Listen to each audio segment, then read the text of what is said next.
तो उसके बाद में जब बात आई 2003 की, तो मैं सेकंड रह गया था। और हमारे साथियों ने कुछ चीजें ऐसी पूछी और ऐसी कही, तो मुझे लगा कि नहीं यार, सेकंड रहने में भी कोई वैल्यू नहीं है। थोड़ा ऐसा लगा मुझे खुद को। फिर मैंने कहा नहीं यार, अब तो फर्स्ट आना है। और उसके बाद जब 2004 के अंदर फर्स्ट टाइम डिवीजन में मैंने पहले स्थान प्राप्त किया पॉलिसी बेस पे, उसके बाद कभी पीछे मुड़ के नहीं देखा। करीब करीब 18-19 साल हो गई। 19 साल से मैं डिवीजन को टॉप करता हूँ नंबर ऑफ पॉलिसी में। जैसा कि मेरे बारे में बताया गया 240 एजेंट, तो साथियों 240 एजेंट मेरे पास 2008 में भी मेरे पास 200 एजेंट थे। लेकिन उसके बाद मैंने भी प्रॉपर्टी वगैरह में कहीं भी जगह ध्यान दिया, तो थोड़ा सा मैं भी कहीं डाइवर्ट हुआ। ऐसा नहीं कि डाइवर्ट नहीं हुआ, उस केस में ये रहा कि 10 साल, 2008 से 2018, 10 साल के अंदर मैंने ज्यादा कुछ काम नहीं किया। जो था पोजीशन मेंटेन करी, जो हमारा अच्छा चल रहा, मैंने जो पहले मेहनत की थी उस मेहनत का इतने दिन तक चलाया। लेकिन नंबर वन पोजीशन वो छोड़ी नहीं, लेकिन प्रोग्रेस भी नहीं की। लेकिन जब दोबारा सोचा कि नहीं यार, LIC बेस्ट है, क्योंकि सब चीजें देखी, प्रॉपर्टी वगैरह कर के कुछ फायदा नजर नहीं आया। काम सब जगह करना था, मेहनत सब जगह करनी थी, तो मैंने सोचा इसमें क्यों नहीं की जाए। और 2018 के बाद जब मैंने वापस मुड़ के देखा, तो साथियों उस समय तक पहले मेरे पास MDRT एजेंट होते थे 8-9 के अंदर, एक दो एजेंट होते थे, कोई CLI बन गए। और वो जो CLI बन गए सबके, जैसे कई लोग क्वेश्चन करेंगे मुझे बाद में कि हमारे MDRT थे CLI बन गए, तो मेरे भी CLI बने। ऐसा नहीं कि मेरे एजेंट CLI नहीं बने। जो MDRT थे 2009-10 के अंदर, मेरे दो एजेंट MDRT थे और वो दोनों ही CLI बन गए। उसके बाद में दिक्कतें हो गई बहुत सारी। लेकिन उसके बाद अ, अभी 3 साल से वापस से फोकस किया काम पे। और पहली साल जो MDRT बनाए मैंने 5 बनाए, कोरोना के तुरंत बाद। कोरोना के तुरंत बाद 25 दिसंबर को जब पहली बार टूर पर निकला, 25 दिसंबर 2020 को जब मैं टूर पे निकला, तो ऐसा डर डर के निकले थे कि जाए या नहीं जाए। लेकिन उसके बाद में जब फर्स्ट दिन गए और बात करी एजेंटों से, और उसके बाद जो 6 दिन के अंदर 5 MDRT मेरे 2020 में बने थे, तो मुझे लगा कि नहीं यार, बहुत कुछ कर सकते, बस किया नहीं। और वहां से माइंड सेट किया अपने आप को, और अगले साल अपने आप को प्रेजेंट किया अच्छे से, और 13 एजेंट MDRT मैंने बनाए। और उसके बाद तो खैर कॉन्फिडेंस आ गया था बहुत अच्छी से कि अब मैं कुछ भी कर सकता हूँ, ऐसा लगा मुझे। और फिर इस साल 17, हालांकि ये 17 एजेंट मेरी अपेक्षाओं के अनुरूप नहीं है। मेरा टारगेट कुछ और था। मेरा टारगेट था ऑल इंडिया नंबर वन बनना था, बट नहीं कर पाए, क्योंकि कुछ लोग अच्छे कर गए और हम लोग लास्ट में जाके पिछड़ गए कहीं। समझ लीजिए कुछ न कुछ कमियां रह गई होगी हमारे अंदर तो।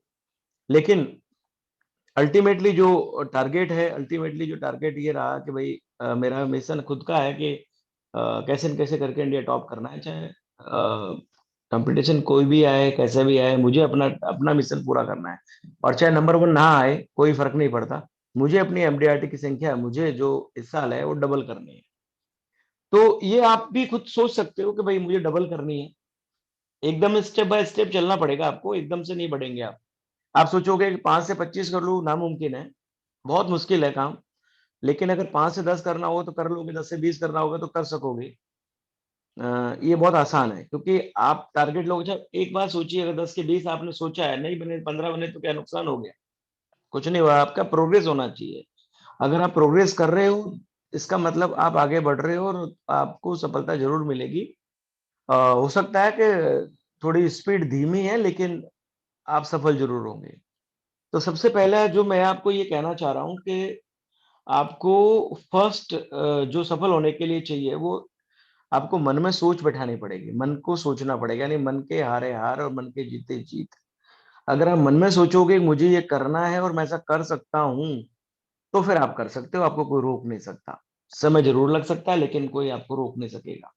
तो सबसे पहले तो आप मन में सोचो कि मुझे करना क्या है फाइनली। जैसे मतलब कोई, अगर कोई ब्रांच में टॉप नहीं है, तो वो टारगेट ले कि मुझे ब्रांच में टॉप करना है। कोई डिवीजन में टॉप नहीं है, तो उसको टारगेट लेना है मुझे डिवीजन में टॉप करना है। जो डिवीजन में टॉप है ऑलरेडी, उसको लगता है जॉन टॉप करना है। जो जॉन में है, उसको लगता है ऑल इंडिया टॉप करना है। तो ऐसा कुछ टारगेट आपको लेना है। जिस लेवल पे आप हो उससे एक स्टेप ऊपर लो और उसके अकॉर्डिंग आप सोचना शुरू करो। कई लोग टॉप नहीं होते, कई लोग स्टार्टिंग फेज पे, बहुत सारे लोग स्टार्टिंग फेज पे स्ट्रगल कर रहे हैं, बहुत सारे साथी इसमें होंगे जो स्ट्रगल कर रहे हैं। तो वो ऐसा सोचे कि मुझे यार स्ट्रगल की जोन से निकल के इंसेंटिव जोन में आना है और अच्छे खासे इंसेंटिव जोन में आना है। क्योंकि साथियों जो डेवलपमेंट ऑफिसर की नौकरी है मेरी नजरों में बेस्ट नौकरी है। आप सोच रहे होंगे कैसी घटिया नौकरी, कई सोचते हैं कई लोग साथी कि यार बहुत बेकार है, दिन भर घूमना पड़ेगा या बात करनी पड़ेगी लोगों से, ये करना पड़ेगा। लेकिन साथियों एक बात बताना चाहता हूं मैं, एकमात्र ऐसी नौकरी है जो बिजनेस की बिजनेस है और गवर्नमेंट की गवर्नमेंट जॉब है। आपको फिक्स सैलरी भी आ रही है और एक दूसरी ऐसा भी है, सैलरी के साथ साथ आप जितना काम कर रहे हो उसका आपको रिवार्ड भी मिल रहा है। यानी कि आपको आंकड़ों के तहत आपको जाना भी जा रहा है। जो आंकड़े आपके आ रहे हैं उस आंकड़ों के तहत आपको एक पहचान मिल रही है पूरी ऑफिस के अंदर, पूरे हेड ऑफिस में, समाज में, आपके कॉलोनी में है, आपके मिलने वालों के बीच में एक आपको रेपुटेशन बन रही होती है। और तो ये कैसे संभव है, हर जगह तो नहीं मिलती। किसी भी गवर्नमेंट जॉब में ऐसा हो सकता है क्या? नहीं हो सकता। कोई कितना भी वर्क कर ले, कोई कितना भी है ना काम कर ले, चाहे कितनी मेहनत कर ले, उसको रिवार्ड मिलना मुश्किल है। क्योंकि उसका कोई आंकड़ा नहीं है, उसका कोई मापदंड नहीं है कि आपने कितना काम किया है। लेकिन सौभाग्य से एलआईसी के अंदर ऐसा है कि आपके अंदर आंकड़े चलते हैं, आप बता सकते हो लोगों को जी मैं कितना काम कर पाया हूँ। तो ऐसी जॉब आपको मिली है, व्हाइट कॉलर जॉब है। इंपॉर्टेंट है कि हम भ्रष्ट लोग नहीं है, हम लोग भ्रष्टाचार के पैसे नहीं खाते। हम सब एक नंबर के पैसे कमाते हैं और एक नंबर के पैसे से आप अपनी लाइफ के ऊपर, खुद के ऊपर खर्च कर सकते हैं, अपने बच्चों के लिए खर्च कर सकते हैं, अपने परिवार के लिए कर सकते हैं। जो सब चाहो वैसे अपना पैसा खर्च किया जा सकता है अगर हम एक नंबर के पैसे कमाते हैं। तो मेरा अनुरोध रहेगा आपसे कि इस जॉब को आज से अभी सोचते होंगे, ऐसा नहीं कि सारे लोग सोचते, कुछ लोग सोचते होंगे कि यार मैंने कहीं से जॉब पकड़ी है, क्या किया है मैंने। लेकिन ये बेस्ट नौकरी है, आप ये समझ लीजिए मेरे हिसाब से। क्यों? क्योंकि आपको कोई आपके ऊपर बॉस इस तरह से नहीं है कि आपको कब जाना है कब आना है, आपकी चॉइस है जाने आने का ऑफिस। लेकिन अगर आप अपने तरीके से इसको इम्प्लीमेंट करते हैं कि भाई मुझे तो ये मेरा बिजनेस है, जॉब के साथ साथ बिजनेस है, तो फिर आप टाइम दोगे एलआईसी को। और जब एलआईसी को टाइम दोगे तो आप सफल भी होंगे। ईमानदारी से अपने अपने दिल पे हाथ रख के बोलना कि रियल में क्या हम इतनी मेहनत करते हैं। हकीकत बात, मैं कड़वी बात बोलता हूँ। कई लोग कहते हैं साहब मेरे एजेंट नहीं बनते हैं, कई लोग कहते हैं साहब मेरे एमडीआरटी नहीं बनते, कई लोग बोलते हैं साहब एजेंट टर्मिनेट हो जाते हैं। तो सबके साथ ऐसा होता है, कोई ऐसा नहीं है जिसके साथ ऐसा नहीं होता है। मैंने भी आज तक 700 एजेंट रिक्रूट किए हैं, 700 एजेंट बनाए हैं, 700 में से 240 एजेंट मेरे पास वर्किंग है। इसका मतलब मेरे भी टर्मिनेट हुए। कई लोग बोल, इसका मतलब आप एजेंट बनाइए, चिंता ना करें टर्मिनेट कितने होते हैं, सबके होते हैं। आप कोशिश करो कि टर्मिनेट ना हो, लेकिन अगर होंगे तो होंगे, क्या करोगे आप? सबके ही होते हैं। फिर एमडीआरटी या दूसरे लोग सीएलआई बनते हैं तो मेरे भी बनेंगे। लेकिन इतनी आप सर्विस दो उनको, इतना उनको काम करो कि उनको लगे कि आप रियल में लीडर हो, उनके लीडर। तो जिस दिन सही सेंस में आप एक ट्रू सेंस में आप लीडर बन जाओगे, उस दिन आपके टीम मेंबर, आपके जो एजेंट्स हैं, आप पर ट्रस्ट करना शुरू करेंगे और उनको लगेगा कि मेरे बॉस मेरे साथ है, मेरा कोई कुछ नहीं कर सकता। ये फीलिंग्स आप उस जिस दिन उनको दे दोगे, उस दिन वो आपके वफादार बनेंगे और आपके साथ खूब काम करेंगे। मेरी टीम के सदस्य ये होता है, कोई भी कंप्लेन लेके ऊपर नहीं जाता, उनको भी एक ही बात बोलता हूँ, अगर ऊपर कंप्लेन करके गए तो फिर मेरे पास ना आना। इसलिए मैं एक ही बात बोलता हूँ, जो भी कंप्लेन करनी है, जो भी बात करनी है, मुझसे करो। मैं आपको एश्योर करता हूँ 100% कि आपकी प्रॉब्लम सोल्व होगी। और अगर मैं नहीं कर पाया तो आपकी प्रॉब्लम सोल्व होगी भी नहीं, चाहे कहीं भी चले जाइए। तो इसका मतलब ये होगा कि ट्रू लीडरशिप आपको दिखानी है लोगों के सामने। और जब ट्रू लीडरशिप मिलेगी आपको, तो वही लोग आपको सपोर्ट करेंगे एजेंसी रिक्रूटमेंट रिक्रूटमेंट में, एमडीआरटी करने में, टीम को एकजुट करने में वही लोग सपोर्ट करेंगे। मेरी टीम के लोग एक दूसरे को मोटिवेट करते हैं, एजेंट भी बनाते हैं और टीम भावना से काम करते हैं सारे लोग। तो वो टीम भावना एक दिन में पैदा नहीं होगी, आपको धीरे धीरे धीरे टीम भावना पैदा करनी होती। मैं भी रैंक को कभी प्रायोरिटी देता नहीं। जैसे मैं भी बोलता हूँ अगर रैंक 5 आया तो मैं बोलता हूँ हमारी टीम नंबर 1 5 आई है। हमारा मेरा जो टीम का नाम है टीम नंबर 1 मैंने रखा हुआ है, शुरू से टीम नंबर 1। तो हमने ये बोलते हैं कि हमारी जो टीम नंबर 1 है वो ऑल इंडिया में 5th रैंक आई है, ना कि हेमचंद मीणा 5th रैंक आया है। तो कई लोगों को तो ये कंफर्म ही नहीं है कि टीम आई है या डेवलपमेंट ऑफिसर आया है, क्योंकि कई लोगों को नहीं पता होता टीम आती है या डीओ आते हैं।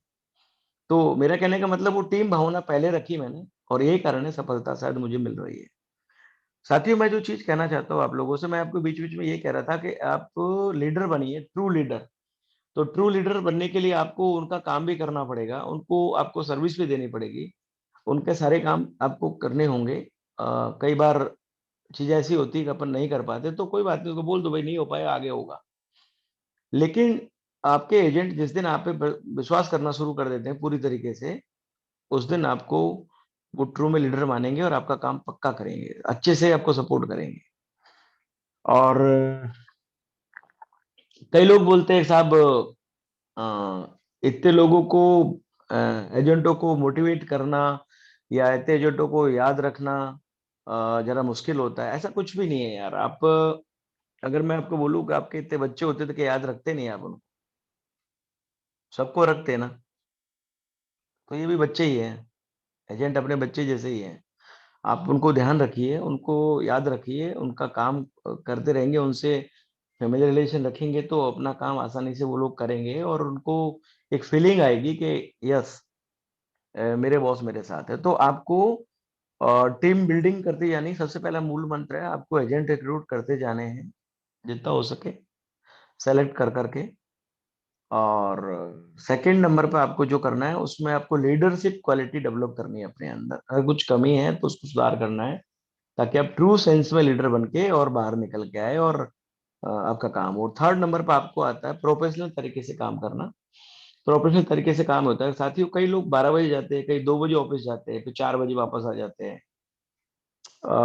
कोई 1 घंटा काम करता है, कोई 2 घंटे करता है, कोई 5 घंटे करता है, फिर वो रेगुलरिटी पे काम नहीं होता है। तो मैं आपको एक कड़वा सवाल पूछना चाहता हूँ कि इतनी सैलरी और जगह कहीं होती तो क्या हम 10 से 5 भी नौकरी नहीं करते?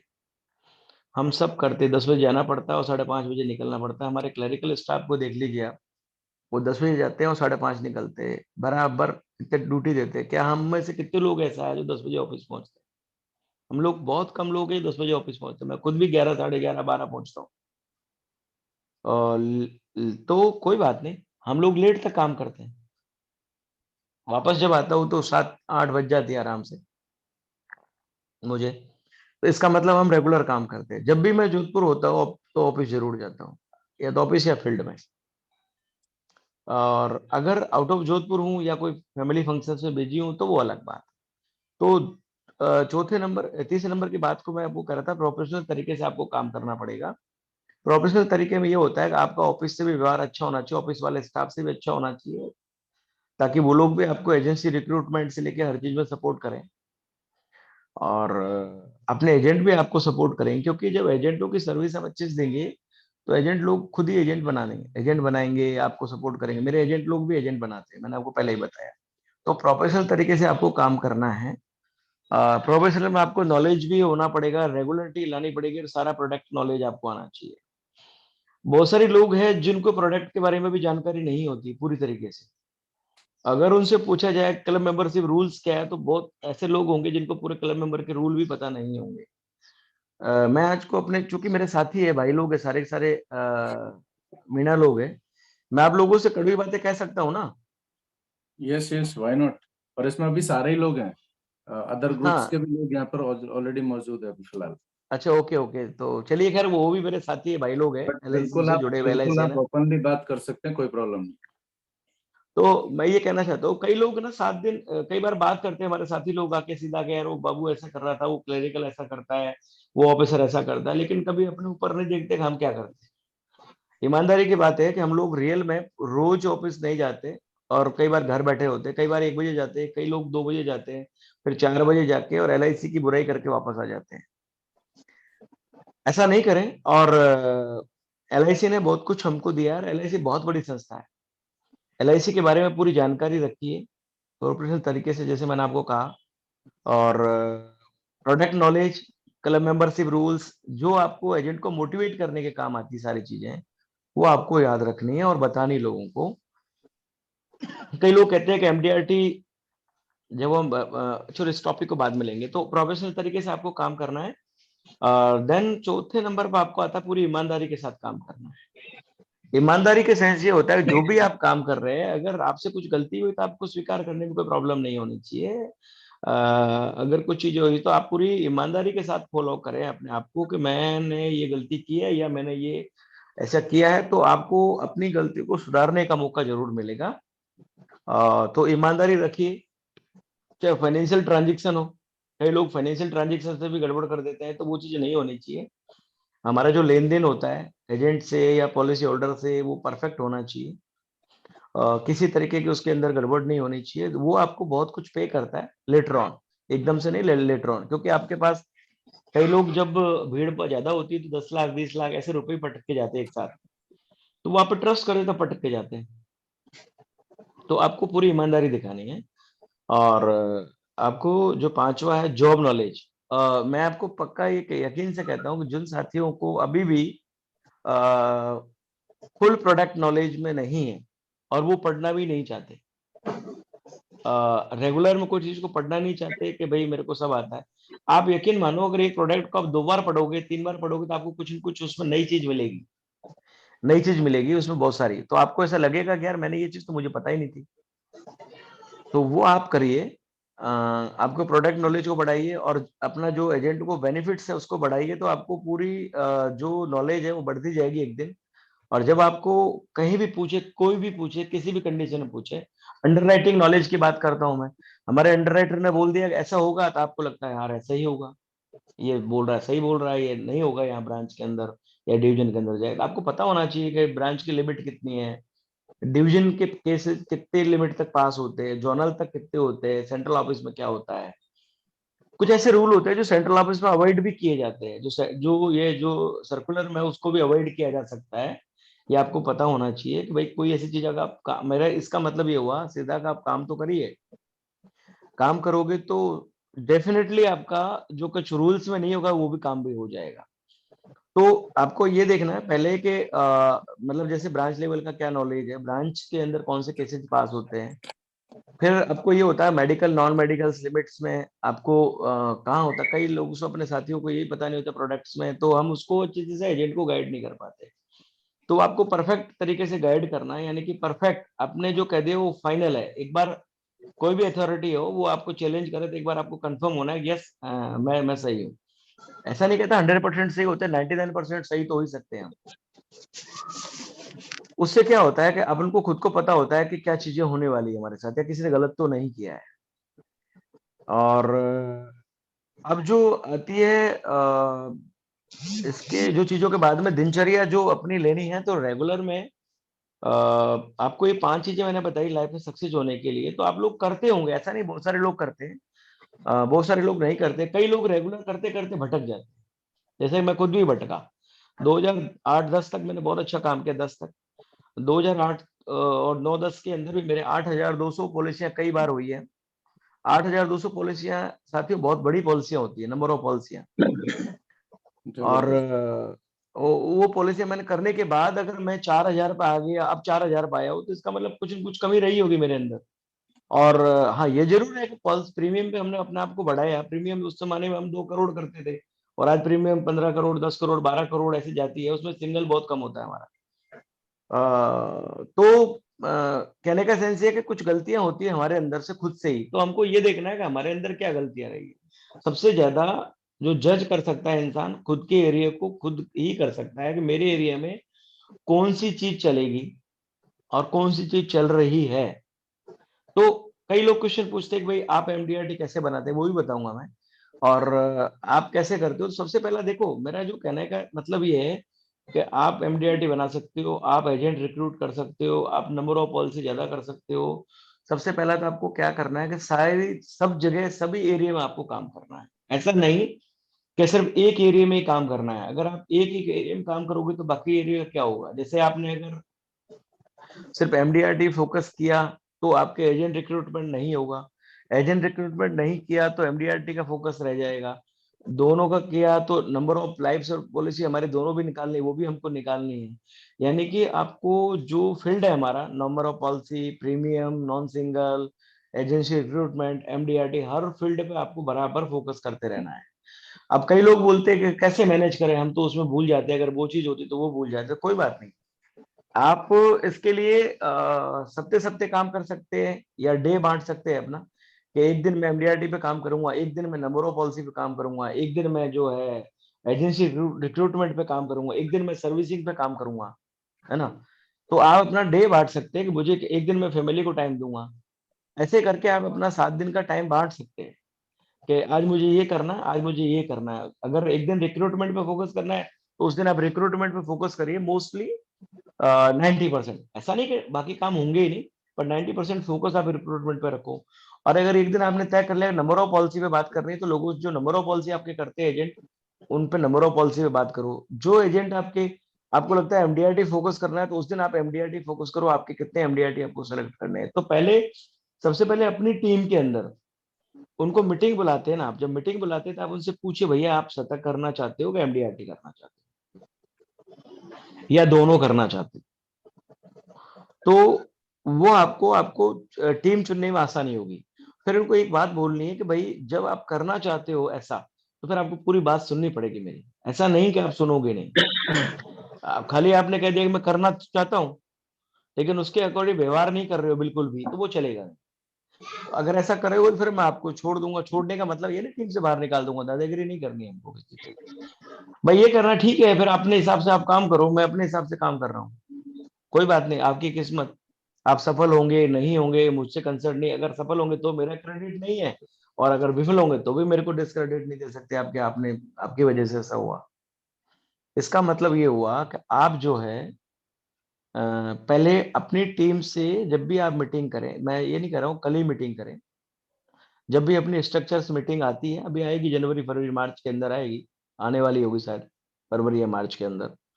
आप जब मीटिंग करने जा रहे हैं तो सब लोगों को बुलाइए पहले, मैक्सिमम लोगों को, और उसमें पॉलिसी पे फोकस मत करो, पॉलिसी लेके आओ। पॉलिसी वॉलिसी की बात नहीं करनी, उनको ये बोलना है कि भाई ट्रेनिंग के लिए आपको बुला रहे हैं, और उनको ट्रेनिंग देने की कोशिश करें, चाहे आप खुद दें, चाहे आउटर से दिलवाएं, जहां से भी दिलवाएं। और फिर उसमें सेगमेंट वाइज टीम को गठन करने की कोशिश करें, सेगमेंट वाइज, यानी कि ये बंदा पॉलिसी कर सकता है, इसके इसके पास ऐसे कस्टमर नहीं है जो बड़ी पॉलिसी कर सकते हैं, और ऐसे लोग हैं जिसके पास, अपन को पता है इसके पास टाइम नहीं है, नंबर ऑफ पॉलिसी नहीं कर सकता, इसके पास बड़े बड़े क्लाइंट्स है, तो ये एमडीआरटी कर सकता है। और कई लोग दोनों साइड से होते हैं, तो पहले आपको उनमें से आइडेंटिफाई करना कि ये क्या कर सकता है। वो सही गुरु का काम होता है शिष्य को पहचानना, कि मेरा शिष्य किसके अंदर निपुण है, क्या कर सकता है ये। तो उसको उससे बात करें, उससे बात करके उससे पूछे कि तेरी इच्छा क्या है, या तो इंडिविजुअल पूछ ले आप एक एक करके, और या फिर उसके घर जाके पूछ सकते हैं, और या फिर उसको मीटिंग में पूछ सकते हैं, कहीं भी पूछ सकते हैं। और फिर आप अपनी कंफर्म कर लो कि मेरे ये इतने बंदे एमडीआरटी करना चाहते हैं, इतने बंदे शतकवीर बनना चाहते हैं, और इतने बंदे दोनों काम करना चाहते हैं, तो उनको टीम वाइज बना के फिर उनसे उसी तरह की बात करनी है आपसे। फिर जो आपके गुड बुक्स में आए हैं, जो आपका काम करना चाहते हैं, आपके साथ कंधे से कंधा मिला के चलना चाहते हैं, उनका सारा काम आप प्रायोरिटी पर रखिए। यानी उनको बोले कि आप ऑफिस में आने की जरूरत आपको ज्यादा नहीं है, आप आना चाहो तो आओ, लेकिन नहीं आना चाहते तो कोई बड़ी बात नहीं है। आप बताइए क्या काम करना है आपका, वो सारे काम हो जाएंगे। और एनबी में भी आप उसको लेके कोशिश करो कि वो चला जाए, या कम से कम बुलाए, जब भी उसका बिजनेस है तब उसको बुलाए, एक साथ आओ और दे चले जाओ, या फिर आप बोलो फोरम चले जाओ देके। मैं तो ऐसे ही करता हूँ, क्योंकि कई बार एजेंट पूरा दिन लगा देता है वहां बैठा बैठा ऑफिस के अंदर, तो पूरा दिन खराब होता है। जब टाइम देखो आपके कितना इंपॉर्टेंट टाइम चल रहा है, अगर बहुत अच्छा इंपॉर्टेंट टाइम चल रहा है तो उसको ऑफिस में वो टाइम ज्यादा खराब ना करने दे उसका। लेकिन अगर नॉर्मल टाइम है दिन ओके, तो आप कोशिश करें कि अपन को जो है एजेंटों से कोशिश इस तरह की रहे कि आपको। ये मैं अदर मेंबर्स के लिए बोल रहा हूँ कि अदर्स हम्म, मेंबर से मेरी रिक्वेस्ट है कि वीडियो ऑन करें, वो अच्छा रहेगा, क्योंकि आप सब लोग कैमरा बंद करके बैठे हुए हैं, तो कैमरा ऑन होगा तो स्पीकर को बात करने में थोड़ा लोगों का फेस देख के थोड़ा मजा आता है ना। तो हम लोग सब हाँ कैमरा बंद कर, काली हाँ ऐसा दीवार, काली काली पहाड़ी के पीछे बात हो रही है फिलहाल। तो नहीं फेस सही रीडिंग कहा से बहुत बिल्कुल। कुछ समझ में आएगा सर को, तो फेस रीडिंग दिखाएं ताकि वो आपको चेहरे से समझ के फिर आपके हिसाब से बात कर सके, ऐसा मुझे लगता है। थोड़ा मेरे अनुभव थोड़ा कॉन्फिडेंशियली ज्यादा बातें होती में। है अच्छे से। Yes yes yes. तो आप उसको उनके अगर घर जाके प्लानिंग करते तो बढ़िया रहेगा। टीम में मीटिंग में तो एक ओपन सा आइडिया होता है, बहुत सारे लोगों को हम घर नहीं जा सकते, बहुत टाइम लगता है जाने में। तो मीटिंग में अगर हो तो मीटिंग के अंदर सब लोगों से बात करके सेगमेंट वाइज आप कर लिए, और उसके बाद उनसे इंडिविजुअल भी जाके आपको बात करनी है, उनके घर जाके, और उनके बीवी बच्चों के सामने जाके बात करनी है, और उनके माँ बाप के सामने जाके बात करनी है कि भाई आपके जैसे अगर वाइफ के सामने, अगर आपके हस्बैंड ने ये टास्क लिया है कि ये इस बार एमडीआरटी करना चाहते हैं, तो आप इनको सपोर्ट करें, और मैं मेरा सपोर्ट इनके प्रति पूरा रहेगा, मैं पूरा सपोर्ट करूंगा। तो उनको इन्वॉल्व करिए, मतलब फैमिली को इन्वॉल्व करिए, ताकि अगर वो अचीव करते हैं तो परिवार पूरा उसमें अचीव करेगा। तो आपको वो अच्छे से सपोर्ट करेंगे, और ताकि आप उसमें रिजल्ट अच्छा आपको और मिल सके। इसके अलावा ये जो सेकेंडरी करने के बाद में आपको मैंने कहा कि भाई आप उसको क्या दे सकते हो अपनी तरफ से, वो आपको देना है। यानी कि बेस्ट ट्रेनिंग की चीजें, प्रोडक्ट के बारे में जानकारी, उनको कॉलिंग करते रहना है आपको लगातार, जो कॉलिंग्स में उनको प्रॉब्लम नहीं है, सपोज करके भाई कई लोग आपके, लेकिन आपके कॉल का ऑनर होना चाहिए। ऐसा नहीं कि अपन कॉलिंग कर रहे हैं अगले कोई इफेक्ट नहीं, ऐसा नहीं होना चाहिए।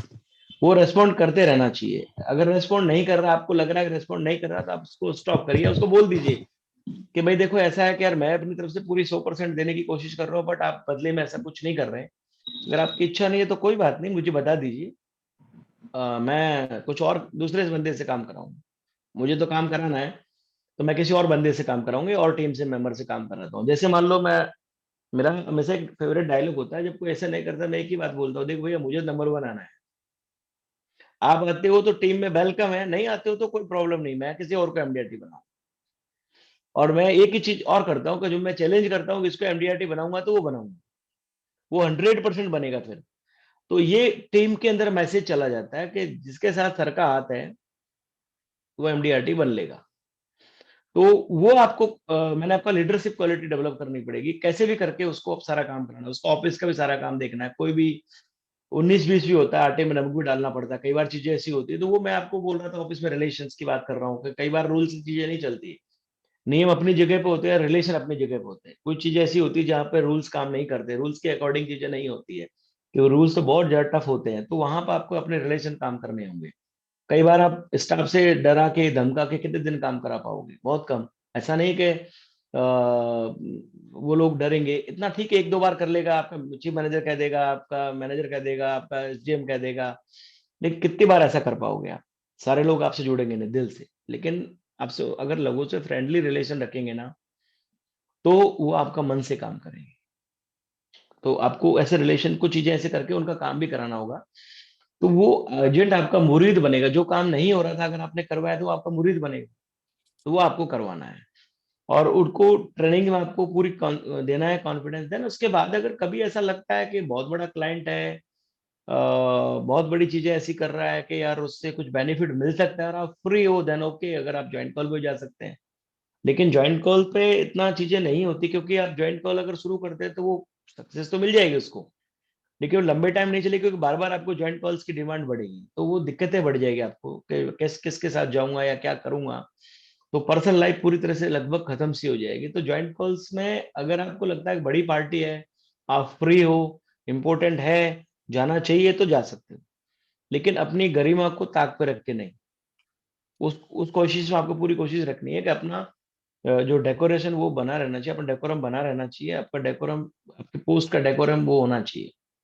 तो ज्वाइंट कॉल भी कर सकते हैं उसके लिए, जो आपका अच्छा काम कर रहा है, जो करना चाहता है उसके लिए। जो आपकी बात नहीं मान रहा है उसके लिए नहीं, उसके लिए तो बिल्कुल भी नहीं, क्योंकि जो आपकी बात ही नहीं मान रहा है, जो आपके कहने से कुछ कर ही नहीं रहा है, तो उसको कोई मतलब ही नहीं। उसको अपने एक चीज कह सकते हैं, भाई आप जो है अपने संभावित ग्राहक की लिस्ट बनाओ। कई लोग कहते हैं लिस्ट बनाने के लिए, लेकिन लिस्ट बनाते नहीं हो। हम बहुत ट्राई करते हैं लिस्ट बनाओ, लेकिन लिस्ट नहीं बनाते हो। तो आप फोकस करें उसके ऊपर कि लिस्ट बनाए अपनी, अपने जो क्लाइंट्स है, हाँ ठीक है सर। जो आपको क्लाइंट ढूंढने हैं, और उनको एजेंट को बोल रहा हूँ मैं, एजेंटों के लिए, कि उनको बोलो कि अपनी लिस्ट बनाओ, 10 लोगों की, 20 लोगों की, 50 लोगों की, वो इच्छा से बनाए जिनको बनाने दो। 1 दिन, 3 दिन, 4 दिन, 5 दिन, 5 दिन का टाइम दो कि आप इस बार कितने पॉलिसियां करना चाहते हो। तो सिंपल फॉर्मूला है कि इतनी पॉलिसी करना चाहता हूँ, तो 4 या 5 लोग एक पॉलिसी करने पे 5 लोगों से मिलते हैं तो एक पॉलिसी बनेगी। तो अगर वो कहता है 100 करना चाहते हो, भैया 500 की लिस्ट बनाओ। 20 करना चाहते हो तो 100 की लिस्ट बनाओ। लिस्ट आप देखो फिर, अगर वो लिस्ट बना रहा है कॉन्टेक्ट के साथ में, एक आधा ट्रायल करो ऐसे ही आप फोन करके, किसने बनाई, वो सही बनाई है, कैसे बनाई। तो उसको लगेगा सर मेरे मॉनिटरिंग कर रहे हैं। ऐसा नहीं बॉस, पूरी तरह से बॉस बन के, उसको दोस्त बन के भी पूछ सकते हैं बैठा के, क्योंकि उसको दोनों चीज आनी चाहिए।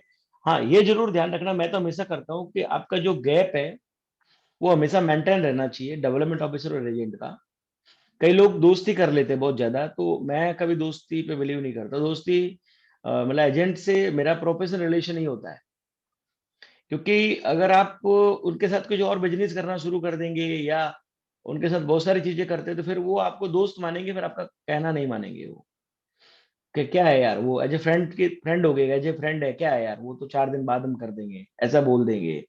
क्योंकि एक दो बार जैसे मेरे साथ भी ऐसा हुआ था, जैसे मैंने जिनके साथ प्रॉपर्टी का काम शुरू किया और कुछ चीजें शुरू की, तो उनका काम, बहुत अच्छे एजेंट थे, बट काम नहीं हुआ उसके बाद, क्योंकि उनको लगा कि क्या है, वो मेरे पार्टनर है तो, या मेरे दोस्त है, या जैसे कहीं फाइनेंशियल ट्रांजेक्शन अपन ने कर लिया उनके साथ, तो उनको लगता है क्या हो गया, वो हमारा लेन देन हो गया। तो कहने का सेंस ये हुआ कि आपको वो रखना पड़ेगा। देन कई लोग मजाक करते रहते हैं अपने एजेंटों से, बहुत ज्यादा मजाक करते हैं, ओपन अप होते हैं। वो जो ओपन अप है वो कुछ दिन तो अच्छा लगता है, कुछ दिन रिजल्ट दे देता है वो, कुछ दिन, साल 2 साल, लेकिन उसके दूरगामी रिजल्ट खराब होते हैं। इवन कई लोग ना साथ में बैठ के, कई लोग जैसे ड्रिंक भी कर लेते हैं बैठ के, कई लोग इस तरह की चीजें भी करते हैं पार्टियों में बैठ के, तो वो उसका रिजल्ट थोड़े दिन तो ठीक लगता है आई थिंक, बट मेरे को लगता है दूरगामी परिणाम उसके थोड़े से नेगेटिव निकलते हैं। तो थोड़ा मेरे कहने का मतलब, आपका जो पोस्ट है उसकी गरिमा बनी रहनी चाहिए, लोग आपको एज ए लीडर ही जाने तो ज्यादा अच्छा रहेगा आपके लिए, और वो रेस्पेक्ट आपको करते रहनी चाहिए। तो उसके लिए बदले में, जैसे मैंने कहा, उसको बोलिए आप लिस्ट बनाइए अपनी, और लिस्ट बना के उनको क्रॉस चेक करिए, पहले टाइम दो पूरा, फिर आप चेक करो वास्तव में इन्होंने बनाई या नहीं बनाई। फिर उसको वापस फॉलो अप करें कि भाई उसमें वास्तव में ये कर रहे हैं, छोड़ दिया, यानी उसको रेगुलर लेके जाना है, रेगुलर लेके जाना है। फिर मान लो जो कॉन्सेप्ट है, किसी भी कॉन्सेप्ट में उसको लगा सकते हो आप, कि भाई आपको जैसे बीमा सोसाइटी बनानी है, बीमा स्कूल बनानी है, बीमा ग्राम बनाना है, कई चीजें ऐसे सिटी के अंदर भी होती है, गांव में भी होती है, जो गांव में लगे होते हैं, तो वो भी आप काम कर सकते हैं। इसके अलावा कई लोग सोचते हैं मेरा तो गांव है, मेरे यहाँ पॉपुलेशन नहीं है, कई लोग कहते हैं मेरा बहुत बड़ा शहर है, कोई सुनता ही नहीं है ना, यहाँ बहुत सारे एजेंट है। मतलब सबकी प्रॉब्लम अलग अलग होती है, प्रॉब्लम सबको होती है, ऐसा कोई व्यक्ति नहीं है जिसको प्रॉब्लम नहीं है। आपने हरीश गुप्ता का नाम सुना, हरीश गुप्ता जी को जानते हो आप? हरीश गुप्ता को भी प्रॉब्लम होती थी, हर चीज की उनके भी एजेंट टर्मिनेट होते हैं, उनके भी एमडीआरटी एजेंट सीएलआई बनते हैं, उनके भी प्रॉब्लम, हर आदमी को प्रॉब्लम होती है, ऐसा कुछ भी नहीं, लेकिन अपनी प्रॉब्लम्स को आपको हावी नहीं होने देना है।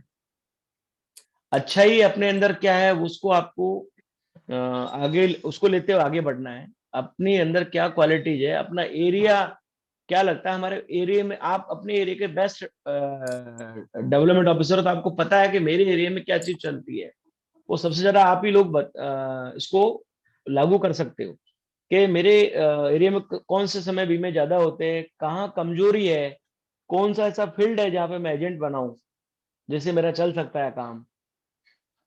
तो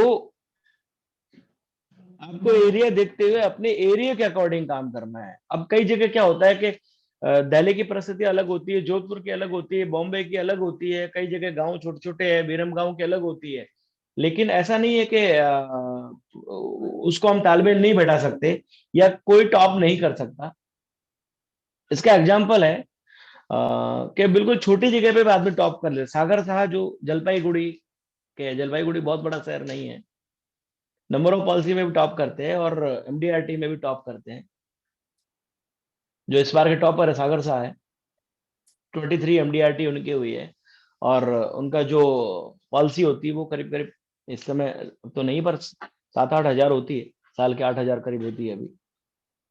क्योंकि अभी वॉल्यूम घटा है, वॉल्यूम बड़ा बड़ा पॉलिसी होगी तो अब पहले की तरह नहीं है कि छोटी छोटी पॉलिसी अपन कर लेते, 10,000 की 20,000 की तो बहुत सारी पॉलिसी हो जाए। अब तो बड़ी बड़ी पॉलिसी होती है।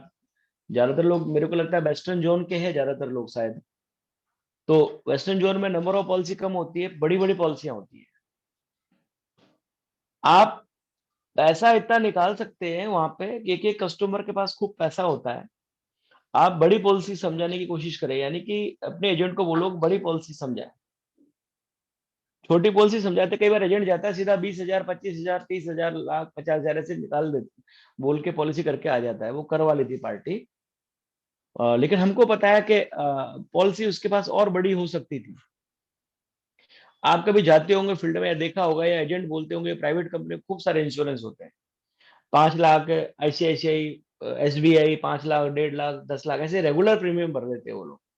क्या आपको लगता है कि हमारा जीवन उमंग के सामने उनके पास कोई प्रोडक्ट है? नहीं है। मैं दावे के साथ कह सकता हूँ कि हमारे जीवन उमंग के सामने उनके पास कोई ऐसा प्रोडक्ट नहीं है जो हमको कहीं कम्पीट करे। अगर आपके पास कोई डेटा हो तो क्वेश्चन आवर्स में मुझसे पूछना कि ऐसे कौन सा प्रोडक्ट है जो हमसे बेटर हो उनके पास। लेकिन फिर भी वो लोग हमसे बढ़िया काम कर लेते हैं, कई बार प्रीमियम बेस पे बहुत अच्छा काम कर लेते हैं।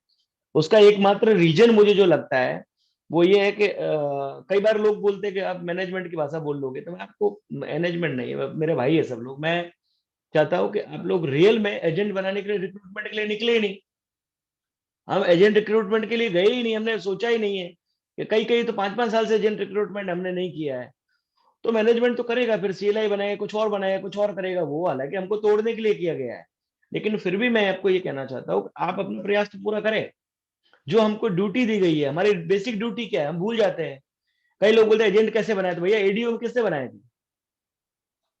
जब आप ADOशिप में थे ना, तो आपने 50 एजेंट किसने बनाया? आपने ही बनाए होंगे ना वो सब, कि कोई और बनाने आया था? नहीं आया होगा, आपने ही बनाया। लेकिन हम भूल गए, हम कंफर्ट जोन में आ गए अब। और कंफर्ट जोन में आने के बाद में क्या करना है यार एजेंट बना के? चलते नहीं है साले, बंद हो जाते हैं, फेल हो जाते हैं, काम नहीं करते, मरने दो। और तुम्हारा क्या लेके गया यार? तुमसे पैसे लेके गया क्या वो? नहीं लेके गया ना। तो बनाओ ना एजेंट। जो तुमको काम दिया गया है वो काम करो। बेसिकली काम क्या है? एजेंट रिक्रूट करना, उनको ट्रेनिंग देना। दो चीज ये हमारे इंपॉर्टेंट है। लेकिन हम दोनों चीज नहीं करते हैं। दोनों चीज ज्यादातर लोग नहीं करते हैं।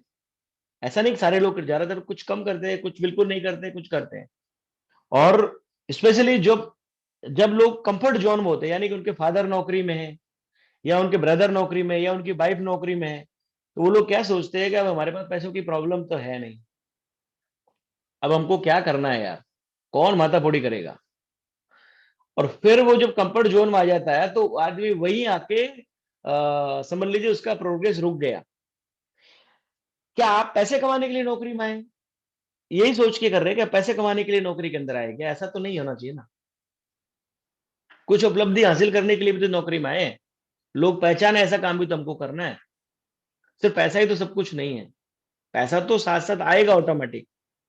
जब नाम होगा तो पैसा तो आएगा ही आएगा। तो मेरा कहने का मतलब ये है, आप उस कंफर्ट जोन से बाहर निकलिए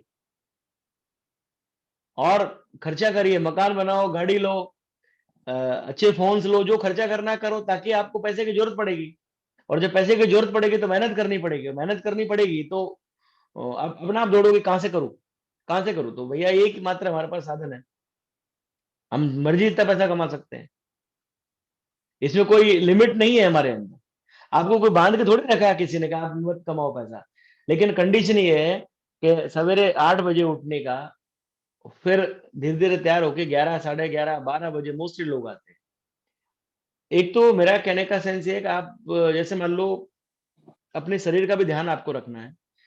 कई लोग फिजिकल एक्टिविटीज नहीं करते होंगे, अगर नहीं करते तो जरूर करें। क्योंकि सबसे पहले अगर हमारा शरीर स्वस्थ रहेगा तो हम स्वस्थ रहेंगे, और हम स्वस्थ रहेंगे तो आगे हमारा लाइफ चलेगा, और लाइफ चलेगा तो हम काम भी कर पाएंगे।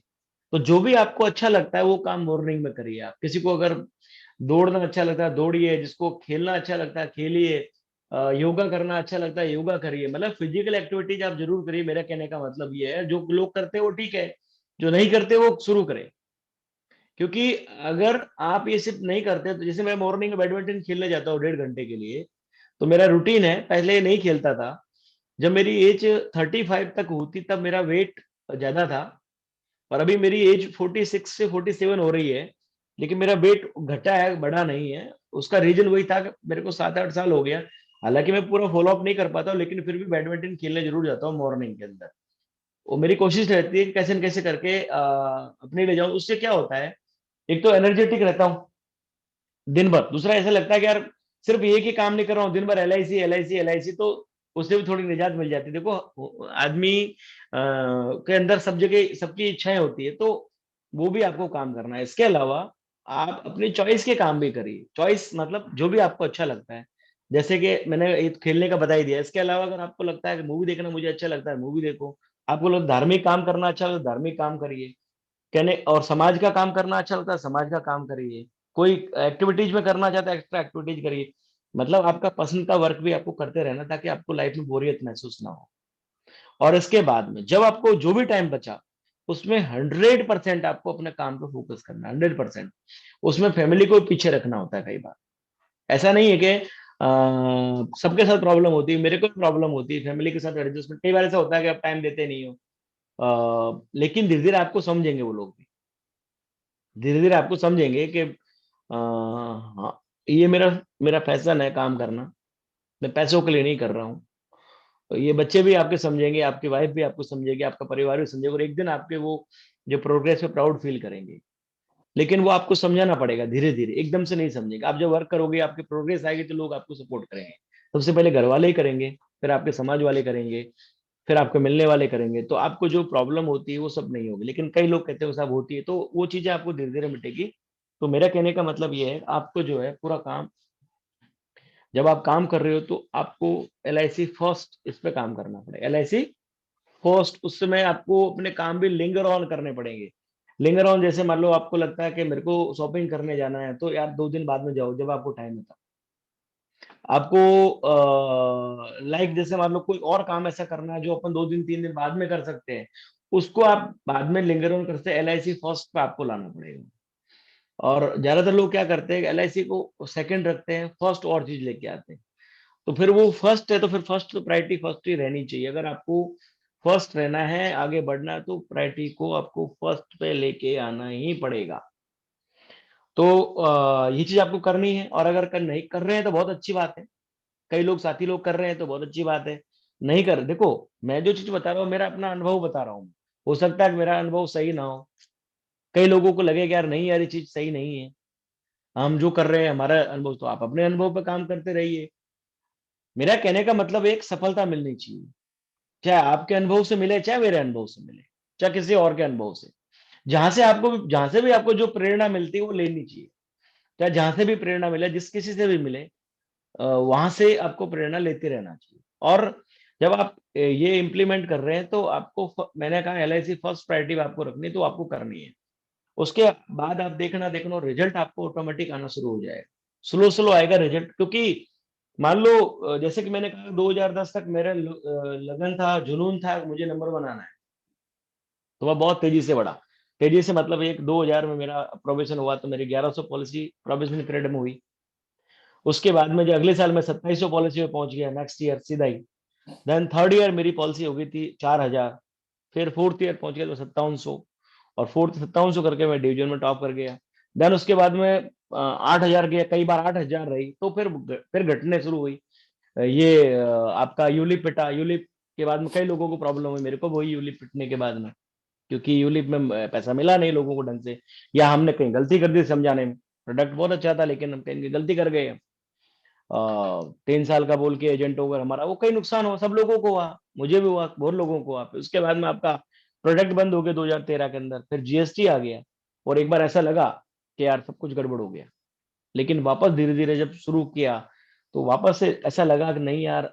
जब मेरे को कब लगा, जब मेरा 2015 के अंदर मेरा फर्स्ट रैंक जो डिवीजन था, उसमें भी मेरे को एक बार संकट पड़ गया।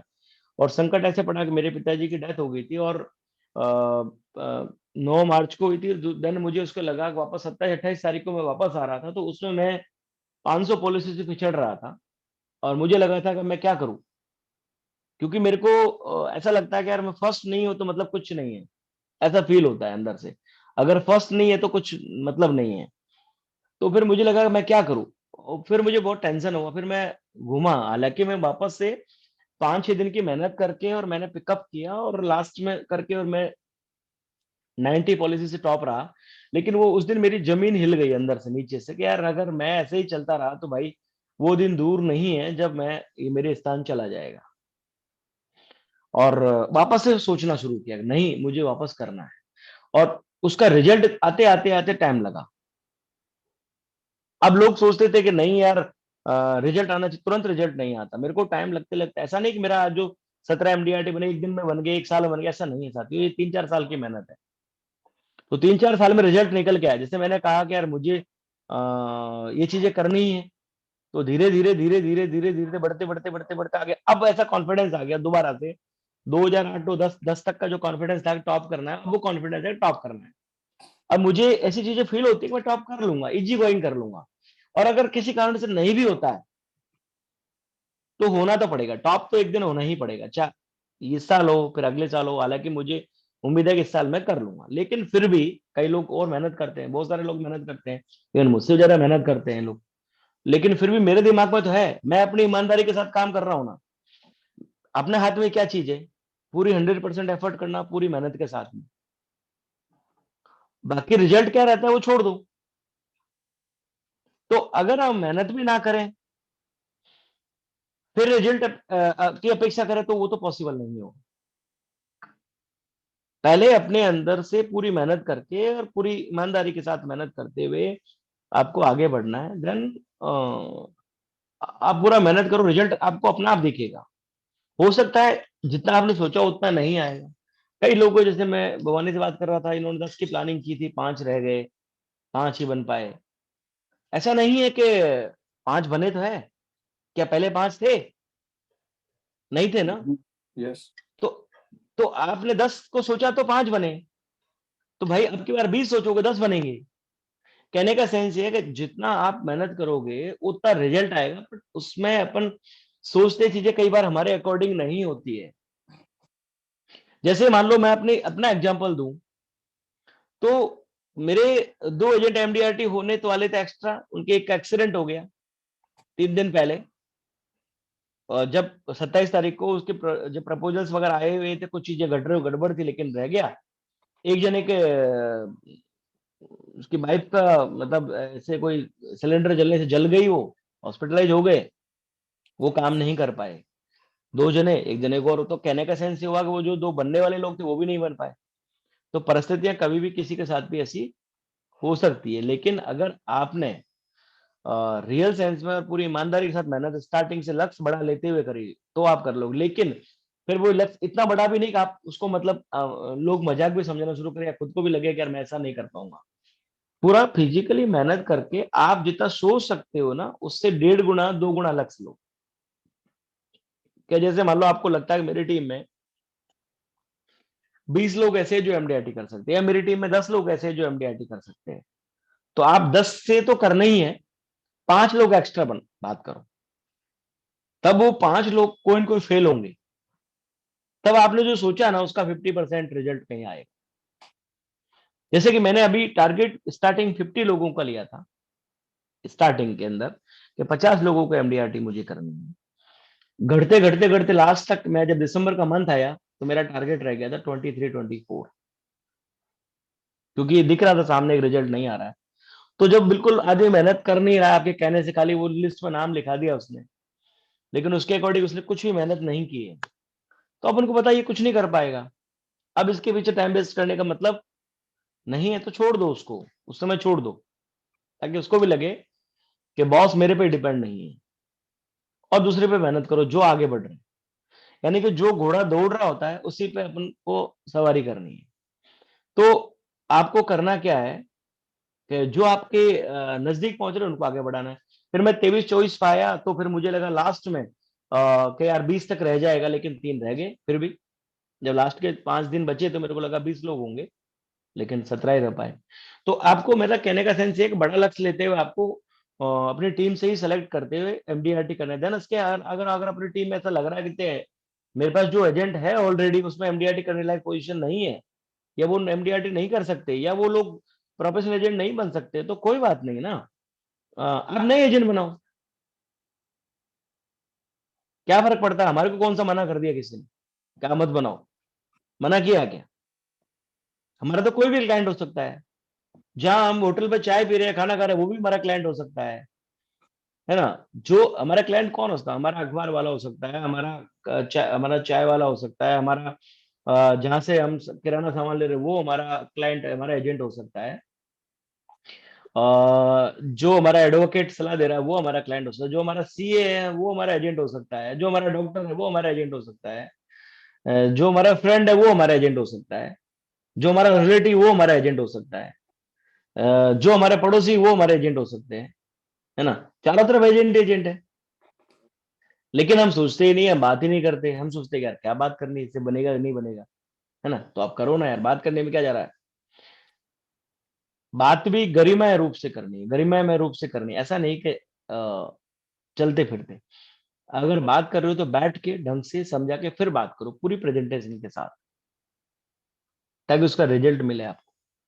ऐसा नहीं कहीं जा रहे हैं और बोल रहे यार एजेंट बन जाए यार, 4 लोग बैठे हैं, 10 लोग साथ में घूम रहे हैं, उसमें मजा ही नहीं आएगा, आपकी बात का मजा ही नहीं आएगा, वो बात बिगड़ जाएगी। अगर एजेंसी रिक्रूटमेंट की बात भी करनी तो तरीके से करनी है, उसको पूरा फायदा समझाना है। और जब तक उनका फायदा नहीं होगा ना, तब तक आपसे कोई एजेंट बनेगा नहीं, वो जुड़ेगा भी नहीं। तो पहले उसका फायदा ही बताना पड़ेगा। देन जो बन गए उसके बाद में उसको उसको फायदा बताना है कि आपको क्लब मेंबर में क्या फायदे हैं, कौन कौन से क्लब मेंबर है, कितना काम आपको करना है, उसको स्टेप बाय स्टेप दो। पहले पहले आप उसको लिस्ट बनाने के, जैसे मैंने कहा लिस्ट बनाने के बोलो। जब उसकी लिस्ट बन जाए आपको, तब लिस्ट बनने के बाद में आपको उसको बोलना है कि भाई अब इस पे काम करना शुरू करना। आप देखो उसकी कैपेसिटी क्या है, फिर कितने ईमेल आ रहा है, वो कितना इंप्लीमेंट उस लिस्ट में काम करने से उसका हुआ है, क्या उसका रिजल्ट आ रहा है, उसके अकॉर्डिंग उसका जो आपका टारगेट है वो चेंज करता है, चेंज करते रहना है। ऐसा नहीं कि अपने एक टारगेट उसको बोलना है एमडीआरटी करना, वो एक पॉलिसी नहीं ला रहा, या 5 पॉलिसी नहीं ला रहा, 2 पॉलिसी नहीं ला रहा, वो कैसे एमडीआरटी करेगा। तो उसको चेंज भी करना है हमको, समय रहते हुए मॉनिटरिंग करनी है हमको।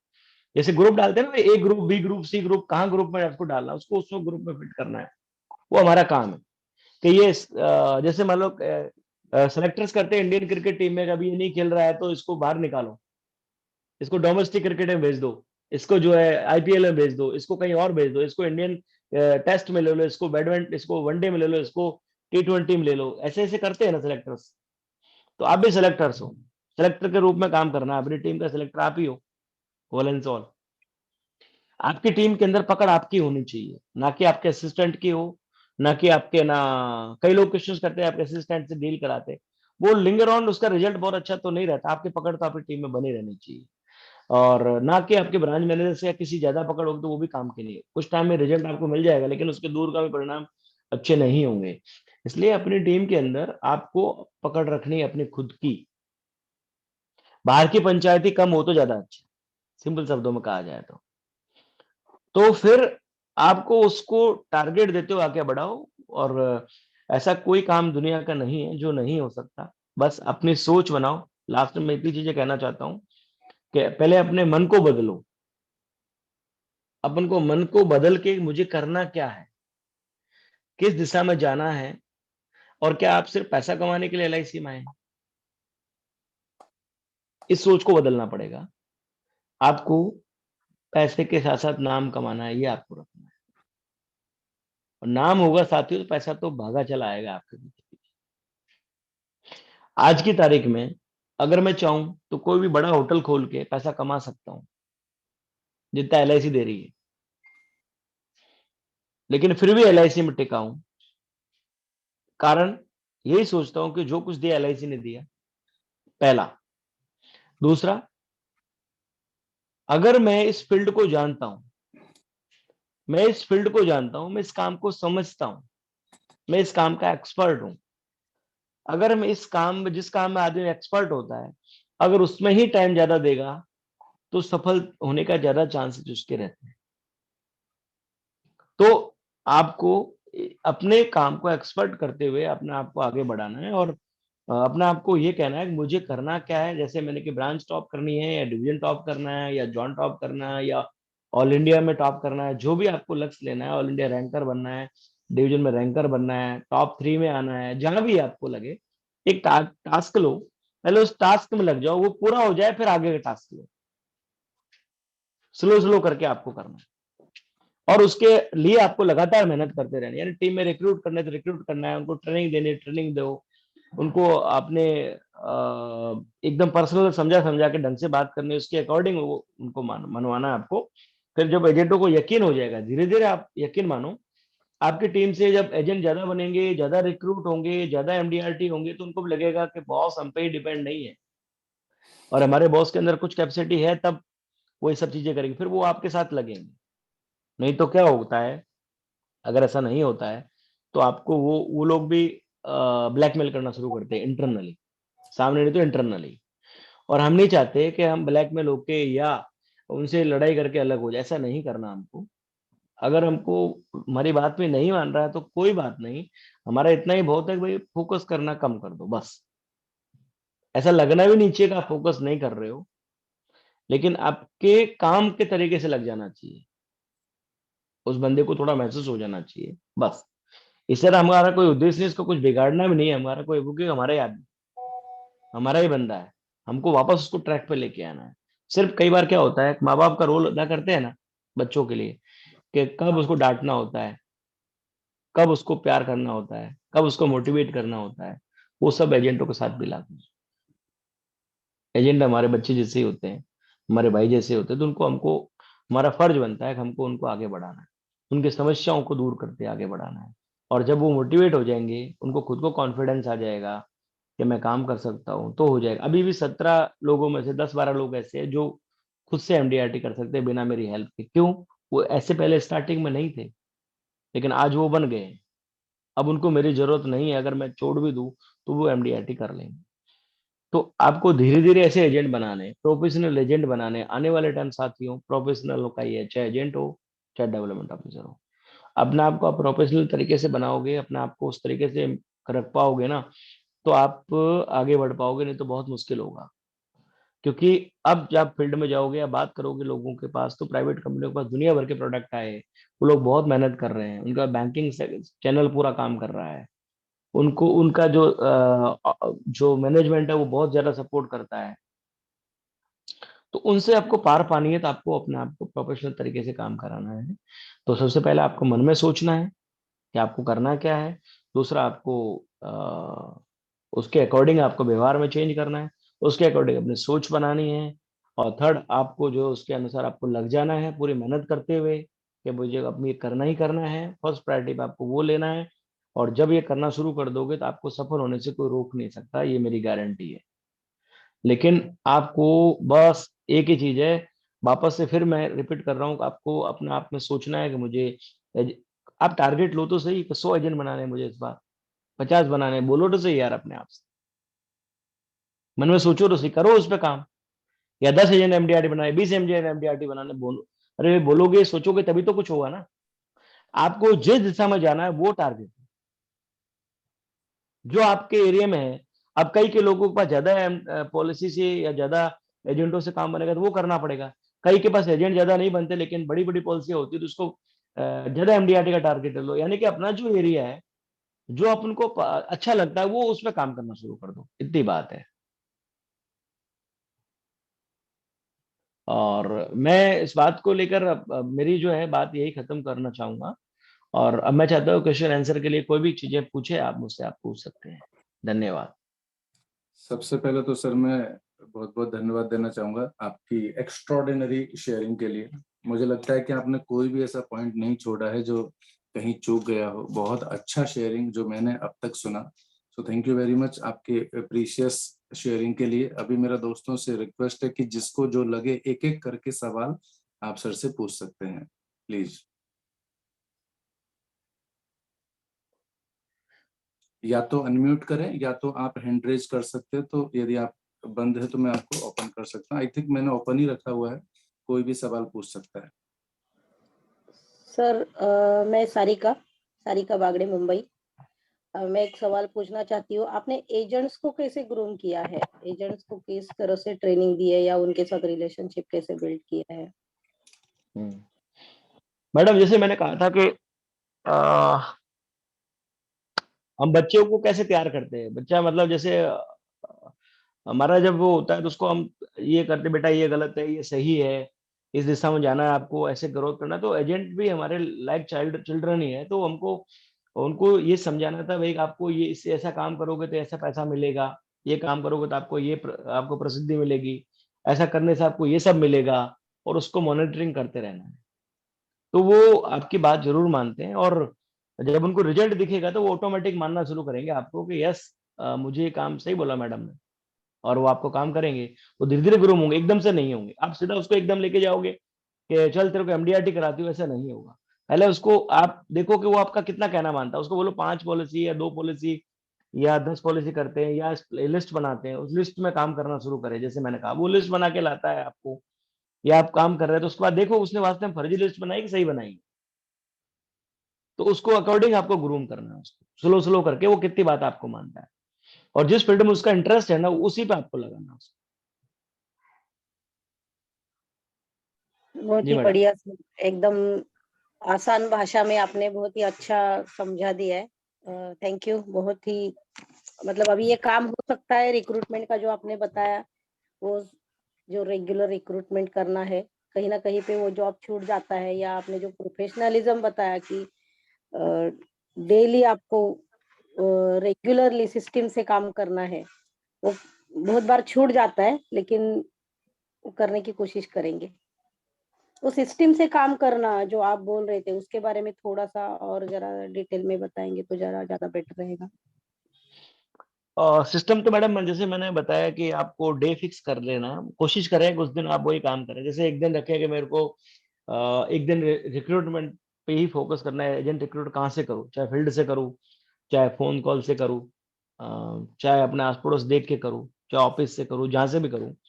एक दिन रिक्रूटमेंट में फोकस करें, एक दिन एजेंट्स की जो प्रॉब्लम्स है वो सारे सॉल्व करने में लगाएं अपना, कि मेरे एजेंट्स की, कस्टमर्स की क्या प्रॉब्लम्स है, उनको सॉल्व करूं। एक दिन आप फोकस करें कि मतलब 3 दिन, हफ्ते में 3 दिन या 2 दिन बिजनेस पे फोकस करेंगे, क्योंकि बिजनेस हमारा मैन है। तो आप हफ्ते में 3 दिन बिजनेस फोकस कर सकते हैं, 2 दिन मान लीजिए। एक दिन हमारा बाहर का हो सकता है, चाहे हम एजेंट के घर जाएं, चाहे रिक्रूट में उसके निकले फील्ड में घूमने का। एक दिन हमारा रिक्रूटमेंट को से 5-6 दिन अपना आपको अपने सिस्टम के अकॉर्डिंग आप डाल सकते हैं, कि मुझे फैमिली को टाइम, अब सैटरडे संडे मान लो तो एक दिन हम उसको टूरिंग के रूप में काम ले सकते हैं। सैटरडे संडे में, सैटरडे को, संडे को फैमिली के साथ हो सकता है, और रिमेनिंग 5 डेज जो है वहां पे आप ऑफिस का काम बांट सकते हो कि मुझे ये काम करना है। सब सिस्टमेटिक कर रहे हो आप अपने आप में कि मुझे ये चीज करनी है, और अपनी टीम तक पहुंचा दो। या फिर ऐसी चीज मत करो आपको ऐसा लगे कि भाई मुझे अब अपने आप को मतलब रेगुलर में, जैसे कई बार क्या होता है, लोग अगर बिजनेस करते हैं तो फिर बिजनेस ही करते रह जाते हैं, वो रिक्रूटमेंट भूल जाते हैं, या जो रिक्रूटमेंट कर रहे हैं तो रिक्रूटमेंट ही लगे होते हैं, बिजनेस करना भूल जाते हैं। तो आपको ऐसा करना है, जैसे कि मान लो अ, बराबर जैसे मजा आना चाहिए। जैसे सब्जी रोटी बने, सब्जी भी बननी चाहिए, रोटी भी बननी चाहिए, यानी कि दोनों अगर साथ साथ चलेंगे तो ही काम चलेगा। अगर ऐसा नहीं चला, अदरवाइज तो क्या होगा, पता चला कि दोनों में से एक भी गड़बड़ हुआ तो दिक्कत है। इसलिए आपको दोनों काम करने हैं, रिक्रूटमेंट प्लस बिजनेस। हाँ, अकेली सब्जी से भी पेट नहीं भरेगा ना, रोटी भी तो चाहिए। हाँ बिल्कुल। Ajit Tokdar ji, I think good from morning. Good morning sir. Actually मेरा प्रश्न है, मैं ईस्टर्न जोन का केस जो डिवीजन से हूँ, तो हाँ जी। एक्चुअली मेरा जो प्रश्न है वो है, नया नॉर्मल एजेंट को के लिए कैसे प्रोत्साहन किया जाए, मैंने कैसे ग्रूम किया जाए एमडीआरटी होने के लिए। ओके। आपके वहाँ एसके सिंह है उधर साइड में, कल ईस्टर्न जोन में संजय कुमार सिंह उधर उस साइड में है क्या, पटना साइड में? हेलो। अजय जी। हाँ, ईस्टर्न जोन केस जो डिवीजन। ओके केएसडीओ डिवीजन ईस्टर्न हाँ जोन। ऑर्डिनरी एजेंट जैसे आपका नया टीम ओके आपके जो ऑर्डिनरी एजेंट है कितने टाइम से जैसे मतलब लंबे टाइम से अगर आप वहाँ जुड़े हुए एजेंट है, इसका मतलब वो एलआईसी से घुला मिला है, वो रच बस गया एलआईसी में। Yes yes yes yes. अगर 5-7 साल उसने काम करा हुआ है, इसका मतलब एलआईसी को छोड़ के जाने वाला नहीं है। जो छोड़ने वाले होंगे वो छोड़ जाएंगे पहले से ही, मतलब जो छोड़ने वाले होंगे वो बहुत जल्दी छोड़ जाएंगे आपको, 3 साल 2 साल 5 साल। अगर 7-8 साल से आपके साथ है और बिना उसके एमबीजी पूरा कंप्लीट किए हुए अगर वो है, इसका मतलब एलआईसी का कुछ तो उसके अंदर गया है, तो उसको हम ग्रो कर सकते हैं। अब उससे पूछो कि तुम्हारे मिलने वाले कितने लोग हैं, तुम्हारे पहचान वाले कितने लोग हैं, क्या करते हैं वो लोग, कितने पैसे कमाते हैं, क्या आप उनसे बात करी आपने?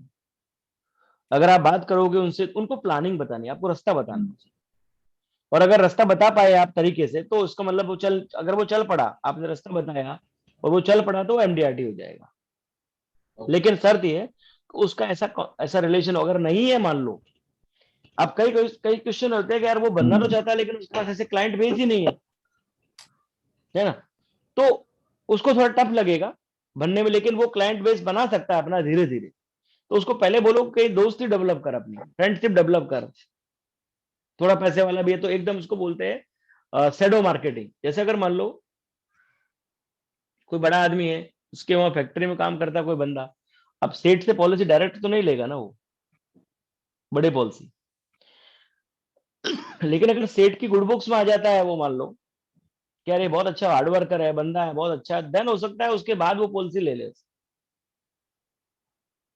या फिर कोई बड़ा आदमी है लेकिन उसका रिलेशन में है वो, लेकिन उसकी परवाह नहीं करता है वो, तो पहले उसको वो लोग उससे रिलेशन डेवलप कर ढंग से, बिना पॉलिसी की बात किए, बिना पॉलिसी की बात किए 1-2 साल पूरा ढंग से रिलेशन डेवलप करें, तो हो सकता है एक ही व्यक्ति आपको एमडीआरटी करा दे। हाँ जी। Thank you sir. Rajkumar Meena ji. Yes sir, Bhavani ji good morning. जी sir, good morning. Hemchand ji बधाई हो आपको इस रैंकिंग के लिए। धन्यवाद जी। We are proud of you. Rajkumar Meena, Ahmedabad division से। मेरा सवाल ये है कि आपके पास चार्टर्ड अकाउंटेंट एजेंट्स हैं क्या? हाँ है ना, कितने एजेंट हैं? चार्टेड अकाउंट मेरे पास लगभग 4 एजेंट है, लेकिन वो बहुत ज्यादा काम नहीं कर रहे हैं। बस मेरा वही सवाल था कि मेरे पास 10 एजेंट हैं सीए, उनमें से 2 लोग इस बार एमडीआरटी बने और बाकी 8 लोग से मैं काम नहीं करवा पाया, तो उस बारे में आपका कुछ जो है सलाह रहेगी तो। मतलब उनको है ना, एक काम करो, उनको नंबर ऑफ पॉलिसी हटा दो, वो लोग बिल्कुल, वो नंबर तो ऑफ हटा पॉलिसी रहे नहीं कर हैं। पाएंगे। हाँ, बिल्कुल वो उनको तो बोलो हटा कि रहे हैं। आपको बोले एक ही पॉलिसी ऐसे क्लाइंट ढूंढो, 1 या 2 3 4 जिससे अपनी एमडीआरटी बन जाए बस। हानि किया एक ने 25 लाख प्रीमियम दिया एक ही पॉलिसी, सिंगल पॉलिसी में। तो वो कर लेंगे, वो उसको उस पर फोकस करो, आप उनसे लगातार टच में रहो, उनको मोटिवेट करते रहो, अल्टीमेटली कर देंगे। और दूसरा है वो लोग सर्विस एक्सपेक्ट करते हैं, तो वो थोड़ा कहीं ना कहीं अपने एथिकल में नहीं आता है। वो जैसे आपने बोला ना कि अपनी डिग्निटी मेंटेन करके रखना है, वो कहीं ना कहीं मेंटेन नहीं हो पा रहा है। तो मैं उनको। लेकिन अगर बंदा आपके साथ कंधे से कंधा मिला रहा है, आपको पता है गलत सी है, अगले के पास टाइम नहीं है, तो थोड़ा सपोर्ट तो मांगेगा वो आपसे। लेकिन ये नहीं कि वो बिल्कुल फ्री बैठा है, वेला बैठा है और आपको ऐसे परेशान कर रहा है, तो फिर आप मत करो। बिल्कुल। लेकिन अगर आपको लगता है उसकी प्रॉब्लम जिनाइन है, वो नहीं आ सकता, देन ओके, आपको करनी चाहिए, इसमें कोई प्रॉब्लम नहीं। इसका एक आंसर मैं ऐड कर सकता हूँ सर, आपकी परमिशन मिले तो। हाँ बोलिए बोलिए, बिल्कुल। कि जैसे इनके पास 10 चार्टर अकाउंटेंट है। अब 10 चार्टर अकाउंटेंट है, समझो अच्छा प्रीमियम ला रहे हैं, कम पॉलिसी में टिकट साइज अच्छा दे रहे हैं, एमडीआरटी कर सकते हैं, यदि वो सर्विस की उम्मीद कर रहे हैं, तो इनको ना एक स्टाफ अपॉइंट कर देना चाहिए, वो 10 लोगों यस, की या कुछ अच्छे लोगों के पीछे। क्योंकि यदि वो व्यक्ति इनको अच्छा पैसा कमा के दे सकते हैं, तो एक स्टाफ हम अफोर्ड कर सकते हैं, क्योंकि वो सब कर प्रीमियम सकते लोग हैं, हैं और सर्विस तो बिल्कुल मांगेंगे। सीए बिल्कुल। का अपना एक ईगो होता है, जैसे हम एज ए डेवलपमेंट ऑफिसर अपना ईगो रखते हैं, तो वो भी अपना ईगो तो रखेगा, बिकॉज हम भी प्रोफेशनल, वो भी प्रोफेशनल है। तो इसका एक बीच का रास्ता ये शायद निकाला जा सकता नहीं नहीं, अच्छा है, बिल्कुल भवानी जी सही आपने सजेस्ट किया, और इसमें अपनी भी डिग्निटी मेंटेन रहेगी और है। हाँ, कहीं ना हाँ कहीं हाँ अपन 2 पैसा अच्छा कमा पाएंगे उसमें। Yes yes. बिल्कुल भवानी जी, थैंक यू। हेमचंद जी देखिए थैंक यू। और राजकुमार जी, एक और चीज कहना चाहता हूँ मैं। हाँ वो जी। जैसे डिग्नेटिव क्या होता है, अगर वो ये बोल दे कि मेरे यहाँ से आके पॉलिसी ले जाओ, ठीक है, हम्म। तो वो आपको नहीं करना। देन अगर मान लो आप जा रहे हो, उसके पास गए हो, तो भले जो भी उसका रिवाइवल रिन्यूअल वो अपन ला सकते हैं, बट अगर वो ये बोले कि बीमा लेके चले जाओ यहाँ से, मेरे यहाँ पड़ा है, तो वो नहीं लाना, नहीं नहीं, वो नहीं किया अभी। हाँ बस। वो करना भी नहीं। और देन सेकंड है कि कई बार क्या होते हैं, एजेंट बोलते हैं जैसा वो पार्टी है मेरी, वहां जाके मिल लो अकेले, वो कभी नहीं करना। वो कभी नहीं करनी। श्योर श्योर, बिल्कुल, वो उसी से मैनेज करवाना है अपने को मीटिंग वगैरह। यस, भाई चलना है तो हम साथ चलें, और हेमचंद कोशिश तो जी, ये करें कि उसको, हाँ जी बोलिए। हाँ, नेक्स्ट ईयर के लिए आपको बेस्ट ऑफ लक। आप नंबर 1 रहो, और थैंक यू। नंबर 5 से नंबर 1 के लिए जो एफर्ट्स रहेंगे, और आपको देख के हम भी मोटिवेटेड रह के हम भी कोशिश करेंगे इसके बाद। Thank you, thank you. मैंने सर को ये बोला है हेमचंद जी को कि आप नंबर 1 रहो चलेगा, लेकिन हमको पीछे पीछे लेके चलो, ये ज्यादा इम्पोर्टेंट है। बिल्कुल बिल्कुल, वो आगे रहेंगे तो हम पीछे पीछे रहेंगे ना, हमको देखते हाँ, रहेंगे तो जो है, अब हमको हेमचंद जी पकड़ हैं, के लेके आपको आती चलना, है। हमको पकड़ के लेके चलना, ये आपकी जिम्मेदारी है। हम हमारी तरफ से पूरी बेस्ट कोशिश करेंगे। Sujit Das ji, Sujit Das ji. Hello, good morning sir, thank you. Good morning, बोलिए सुजीत जी। मीना, थैंक यू मीना जी, आपका शेयरिंग बहुत बढ़िया रहा। और मैं जो जानना चाह रहा हूँ, आपका डेली हैबिट क्या है, मतलब डेली शेड्यूल, काम का डेली शेड्यूल अगर थोड़ा शेयर करेंगे तो बहुत बढ़िया होगा। ओके ओके, देखिए मैंने जैसे बताया, मैंने मीटिंग में बोल रहा तभी बोल रहा था कि मॉर्निंग में मैं 6 सवा 6 उठता हूँ, उसके बाद मैं करीब करीब मॉर्निंग में से 7 बजे स्टेडियम खेलने चला जाता हूँ, वहां से 9 सवा 9 आता हूँ, देन उसके बाद मैं ब्रेकफास्ट वगैरह करके और ऑफिस के लिए निकलता हूँ, खाना ना खा के करीब 11 बजे के आसपास। ओके। देन उसके बाद में ऑफिस के जो भी वर्किंग होती है जैसे वो सारा देख लेता हूँ। देन अगर मान लो कहीं ऐसे मुझे लगता है कि बाहर जाना है फील्ड में, तो मैं फील्ड में भी जाता हूँ, मेरे एजेंट, लेकिन फील्ड में मेरे अपने एजेंटों के पास जाता हूँ, वो अच्छा। ऐसा रेगुलर नहीं जाता हूँ, लेकिन वो मेरे को 15 दिन में, 1 महीने के अंदर ऐसा जब जाना होता है तब जाता हूँ। एक महीने के जब ओके। जाता हूँ तो पूरा टूर बनाता हूँ उस दिन, शायद मैं सभी से मिलके आता हूँ या मोस्टली लोगों से मिलके आता हूँ, तो ओके। उस तरह जाता हूँ। और देन अगर मान लो, क्योंकि ज्यादातर वर्किंग होती है ऑफिस में, टाइम ज्यादा निकल जाता है क्योंकि लोगों के पास काम आता है, हालांकि मैं भी कोशिश कर रहा हूँ कि ज्यादातर टाइम ऑफिस में ना दे, फिर भी ऑफिस में निकल जाता है ना, मोस्टली टाइम हमारा मेरा भी ऑफिस में ही निकल जाता है। लेकिन अगर हम फील्ड में उसी रेशियो में 20-80 का रेशियो बना लें हम, तो ज्यादा अच्छा है, 80% ओके। ऑफिस और ओके। 20% फील्ड, तो ज्यादा अच्छा है। ओके। ओके, ये हर रोज आप ऑफिस जाते हैं तब? हाँ मोस्टली जाता हूँ। मोस्टली जाते हैं। और आपका हाँ बफर डे जो बोल रहे थे आप, सरिका जी को, बफर डे जो है आपका, वो कैसे कैसे मेंटेन करते हैं? क्या प्रॉपर्टी क्या बोल रहे थे? बफर डे मीन्स जो एक दिन रिक्रूटमेंट, एक दिन बिजनेस, वो अच्छा कैसे कैसे आप में ये करते हैं? अच्छा, वो देखिए क्या होता है कि इसलिए रेगुलरली, जैसे मान लो इसके लिए एक टास्क लेते हैं, जैसे कई बार एडीओ पीडीओ आते हैं, उनको भी ट्रेनिंग देने जाते हैं हम लोग, अच्छा। तो जब मैं जाता हूँ तो वो बोलते हैं कि साहब एजेंट नहीं बनते, ऐसे नहीं होता, मतलब मैं इतने एजेंट बनाऊंगा, तो मैं बोलता हूँ अभी देखो तुम इतने बना रहे हो, मैं भी इतने बनाऊंगा। कई बार ऐसे बोलता हूँ उनको, बोलता हूँ 40 बनाऊंगा, 50 बनाऊंगा, ऐसे मैं खुद भी बोल देता हूँ। तो अब जब बोल के आ गए तब उनको पता है कि यार बोला है तो कुछ चीज लोग देखते थे, है ना, सुनते हैं। जैसे मैंने आप सब हाँ, लोगों को एकदम। बोला कि मेरे को इंडिया टॉप करना है, वो मैं जिस ग्रुप में लास्ट ईयर में बोल रहा था उसमें है ना, संजय गर्ग भी थे, सागर साहब भी थे, लास्ट ईयर मेरी एक मीटिंग ट्रेनिंग हुई थी ऑनलाइन नॉर्थन जोन आइस बाप में, कई लोग थे उसके अंदर, तो मैंने वही बोला था कि मेरे को इंडिया टॉप करना है। अब उसमें कई लोग सुनते हैं, देखते हैं, चीजें आती सारी की सारी, तो जब आप बोलते हो तो आपको कुछ तो करना ही पड़ेगा ना, खुद को भी। ऐसे बोलने से क्या होता है, आदमी खुद को कहीं कमी रह जाती है ना अंदर, तो खुद को भी लगता है कि यार नहीं यार मैंने बोला है, मुझे करना पड़ेगा। एकदम एकदम एकदम। तो उसके बाद फिर मैं अपने आप को मैनेज जैसे कर लेता हूँ कि भाई कि मैं अब देखता हूँ कि आज जैसे काम कम है, मैं ऐसे डे तो फिक्स नहीं रखता हूँ, लेकिन मैं अपना आप देखता हूँ भाई आज मेरे पास बिजनेस नहीं आने वाला, ठीक है, या आज मैं ज्यादा फ्री हूँ तो मैं आज रिक्रूटमेंट फोकस करता हूँ, ओके। या आज मैं पुराने एजेंटों से बात करने में फोकस लगता हूँ, इसको इनसे बात करते हैं जो टर्मिनेट हो गए एजेंट, उनसे कोई एजेंसी निकल जाए, ओके। या फिर है ना जो अपने एजेंट बैठे हैं उनसे ही बात करें, ऐसे क्या चल रहा है, मतलब कॉलिंग करने में टाइम निकाल दिया। ओके। या फिर मतलब कहने का सेंस ये कहीं ना कहीं से कुछ न कुछ रिजल्ट निकालने की कोशिश करता हूँ, मैं फ्री कभी नहीं बैठता हूँ। Okay, thank you. ऐसे कोई शेड्यूल डेट नहीं है ना, जो मान लीजिए मंडे को रिक्रूटमेंट, नहीं नहीं, ऐसा थर्सडे पॉसिबल भी को नहीं हो ऐसा पाता, ऐसे ऐसे पॉसिबल नहीं होगा। ऐसा पॉसिबल नहीं हो पाता। हम्म। आप वो, लेकिन आपको सीरियसली करना है, बात ये है, एकदम। जो भी डे रखोगे ना, डे का हम्म। मत रखो आप, लेकिन आप ये तो तय करो कि मुझे करना है, सप्ताह में एक दिन करना है। एकदम करना है। हाँ, ऐसा नहीं कि बिल्कुल करे ही नहीं, डे फिक्स भी नहीं कर दिया हमने। भाई अपन को ये तय करना है कि आपको, जैसे आज कोई कंपटीशन आ गया, मंडे को रखा है आपने और वो कंपटीशन डे है, तो देन ओके बिजनेस आएगा डेफिनेटली बात। तो आपका वो कैसे होगा, पॉसिबल नहीं होगा ना। थैंक तो यू कोई सर, बात थैंक नहीं। You, thank you sir, thank you. Shashi Meena ji unmute करें। हाँ नमस्कार भवानी जी, केमचंद सर और बाकी सभी साथी। सबसे पहले धन्यवाद भवानी सर को कि उन्होंने ये हमें अवसर उपलब्ध करवाया, और खेमचंद सर को बहुत बहुत मुबारक 17 MDRT देने के लिए और हमारे आगे बढ़ाने के लिए प्रेरणा दी, इसके लिए भी।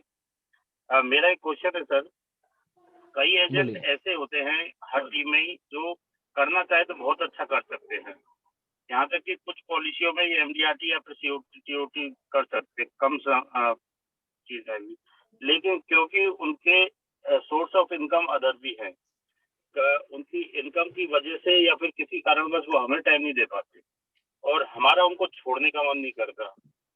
इसलिए मन नहीं करता है कि हमें कहीं ना कहीं एक नजर मिली हुई है, DO बने हैं तो कि हाँ ये काम कर सकता है, और वही एक लालच रहता है कि हमें उसे छोड़ने का मन नहीं करता, और वो भी सम्मान करते हैं, सारा करते हैं, लेकिन काम नहीं दे पाते।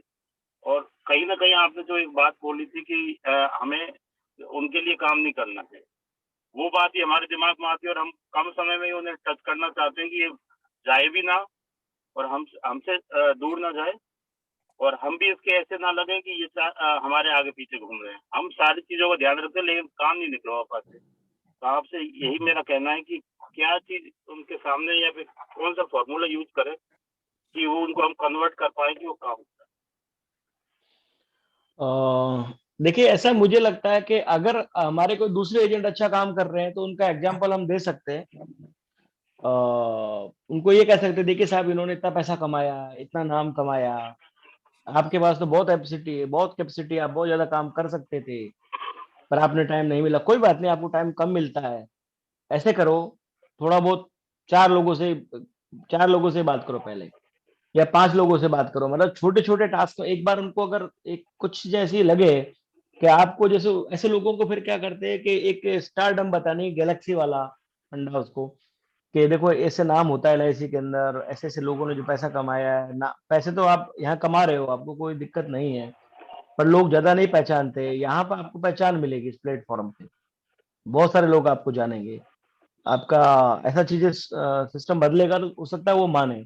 देन अगर मान लो ऐसे बड़े आदमी हैं, आपको लगता है कि यार, तो थोड़ा अगर वहां पे हल्का फुल्का ईगो डाउन करके भी कुछ थोड़ा बहुत काम करने से भी अगर रिजल्ट बनता है और वो मोटिवेट होते हैं तो आप कर सकते हैं। 19-20 जहाँ आटे में नमक डालने से होता है थोड़ा बहुत काम, अगर वो इतना से होने से भी अगर वो आपका मोटिवेट होने, एक बार अगर वो मोटिवेट हो गया, अगर एक बार वो चल निकला, तो फिर आप करो। लेकिन अगर वो बार बार करने के बाद भी अगर नहीं हो रहा है, देन इसका मतलब वो इंटरेस्टेड नहीं है, छोड़ दो उसको। एक आधा बार चांस ले सकते हो आप। जैसे सर मैंने आपने जो बोला वो बिल्कुल सही है, और उसमें मैंने एक प्रयोग भी किया था। एक एजेंट था जिसको अभी मेरे साथ ज्यादा बड़ा लंबा टाइम नहीं हुआ है LIC में। 2016 से रिक्रूटमेंट, 17 में रिक्रूटमेंट हुआ था, 18 में कंफर्मेशन लिया, 19 से मैं SP हूँ। इस साल मेरे 3 MDRT हुए, और एक जो एजेंट था वो फर्स्ट ईयर उसने काम किया था, 2 साल तो काम नहीं किया। उसको इसी जो आपने बोला कि थोड़ा आप डाउन भी कर सकते हैं अपने उसको, तो मैंने उसको बताया कि तुम मुझे अपनी एक पार्टी बताओ जहाँ आप चाहते हैं कि हाँ इससे मिलना है, आप चलो मेरे साथ बैठे रहना। वहां से मैंने 8 लाख रुपए नॉन सिंगल निकाला था। उस दिन से उसने वापस पलट के काम किया और MDRT कर दी, लेकिन एग्जैक्टली सबके साथ तो नहीं होगा। सबके साथ करो मत आप ऐसा, लेकिन स्लो स्लो, जैसे आपने 3 किया तो उस बार 5 करो, 7 करो, 8 करो। एकदम से नहीं होगा, स्लो स्लो बढ़ेंगे ताकि वो लोग लोड कम हो जाएगा। जो लोग कर रहे हैं ना, वो लोग आपके लाइन में आ गए। 4 साल में आप बिल्कुल ऐसा ही हो रहा है। फर्स्ट ईयर 1 हाँ, वर्ष, कितने साल 2 हुए थे, साल 3 हुए। तो स्लो स्लो बढ़ोगे। तो आप वैसे ही करोगे तो लोड भी नहीं पड़ेगा अपने ऊपर, मेंटल लोड नहीं पड़ेगा, और ऐसा काम भी चलता रहेगा और धीरे धीरे आप आगे बढ़ते जाओगे। Thank you sir. Jagram Meena ji.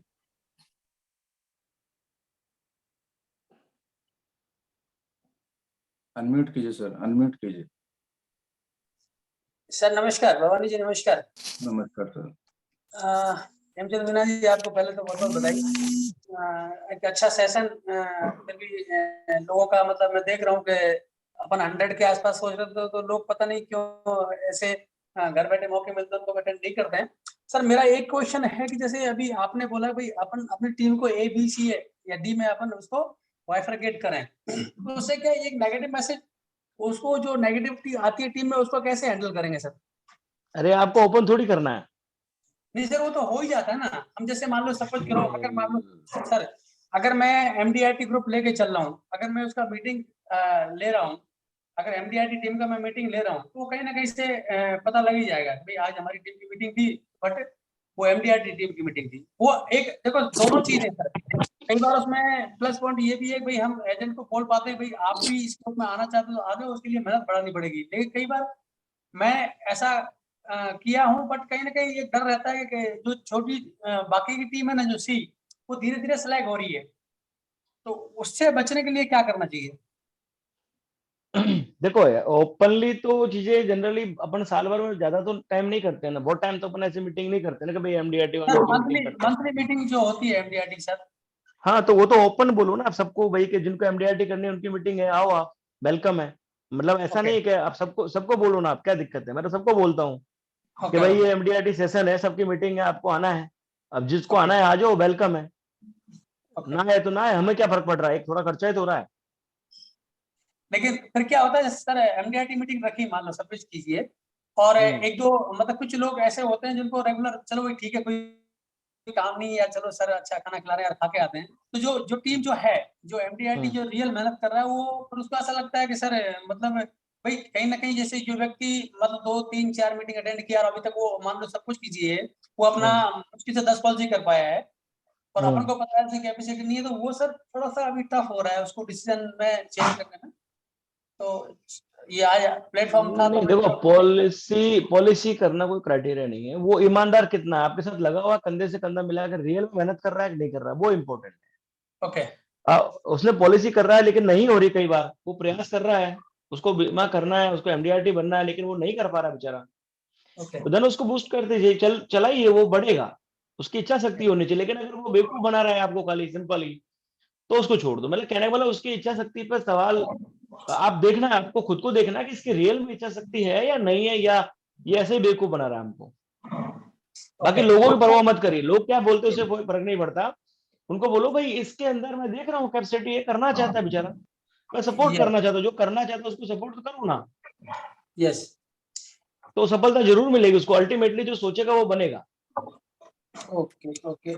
Sir second question, जैसे मान लो मैं एक क्वेश्चन में क्या काफी टाइम से फंसा हुआ हूँ, जैसे कई अभिकर्ता हम जैसे हमारे जो टॉप अभिकर्ता हैं एटलीस्ट जो ऑफिस की बात करते हैं, भैया सर अभी मैं ऑफिस खोल लेता हूँ, अच्छा ऑफिस खोल लेता हूँ, तो ये ऑफिस के लिए अपन उनको अप्रिशिएट करें या ना करें? क्योंकि उसमें कहीं ना कहीं ऐसा लगता है कि कई अभिकर्ता क्या होता है कि ऑफिस खोलने के बाद है ना, कहीं उनका फिर शेड्यूल बन जाता है, वो 10 बजे जाएगा, चाहे काम है नहीं है, 2 4 लोग आएंगे, फिर चाय पीएंगे, गपशप लड़ाएंगे और 5 बजे अपने घर निकल जाता है। और कई अभिकर्ता उस चीज को एंगेज कर पाते हैं भाई, क्योंकि उनकी हाई मतलब क्या है कि जो बड़े कस्टमर्स होते हैं उनको ऑफिस की जरूरत होती है, भाई सर आइए आप मेरे ऑफिस में लिए, तो ये चीज है मतलब इसके लिए इंकरेज करना चाहिए एजेंट को, भाई ऑफिस खोल लीजिए, कोई अच्छी बात है। देखो प्रोफेशनल एजेंट बनने के लिए ऑफिस तो जरूरी, पर ऑफिस से बहुत ज्यादा फायदा होता है ऐसा मेरे को तो नहीं लगा। हाँ मैं वही नहीं लगा लोगों ने, क्योंकि ना वो बिजनेस बीमा करवाने के लिए ऑफिस में लोग बहुत कम आते हैं, ऐसा नहीं आते, बहुत कम लोग आते हैं। तो लेकिन उसको समझाना तरीके से पड़ेगा, देखो बेटा इसमें तुम्हारा इतना नुकसान होगा, इतना पैसा लगाओगे और फिर नहीं चला तो बीमे तुमको ये रिन्यूअल में इतना पैसा मिलेगा खाली, ठीक है, फिर भी आप करना चाहो तो मुझे कोई दिक्कत नहीं है, करो, मैं मना नहीं कर रहा हूँ। लेकिन आपको फील्ड को नहीं छोड़ना है, मेरी सलाह मानना, आपको ये बोलना है मेरी सलाह मानोगे तो फील्ड छोड़ दोगे तो काम गड़बड़ हो जाएगा। इसलिए अगर ऑफिस भी लगा रहे हो तो आप फील्ड में रेगुलर जाना, यहाँ बिजनेस नहीं निकलेगा आपका। और ये आप देखना महीना 2 महीने 3 महीने, मेरी गारंटी इस बात की, बिजनेस नहीं निकलेगा, आपकी केवल इमेज बढ़ेगी बट बिजनेस नहीं निकलेगा। बिजनेस जब भी निकला जब फील्ड में जाओगे आप। यस यस तो वो उसके फील्ड में बावजूद पकड़ेगा। भी वो लगाना चाहता है कि मेरे को तो लगाना है, तो आप नेगेटिव मत होइए कि ठीक है लगा के देख लो, मुझे कोई दिक्कत नहीं। ओके। और सर ये एक्चुअली क्या है, अभी LIC का एक ऐसा वो हो गया है कि मतलब उसको मतलब कंपटीशन के नाम पे एजेंट इस तरह से भागने लग गया, क्योंकि हर दिन का कंपटीशन होता है।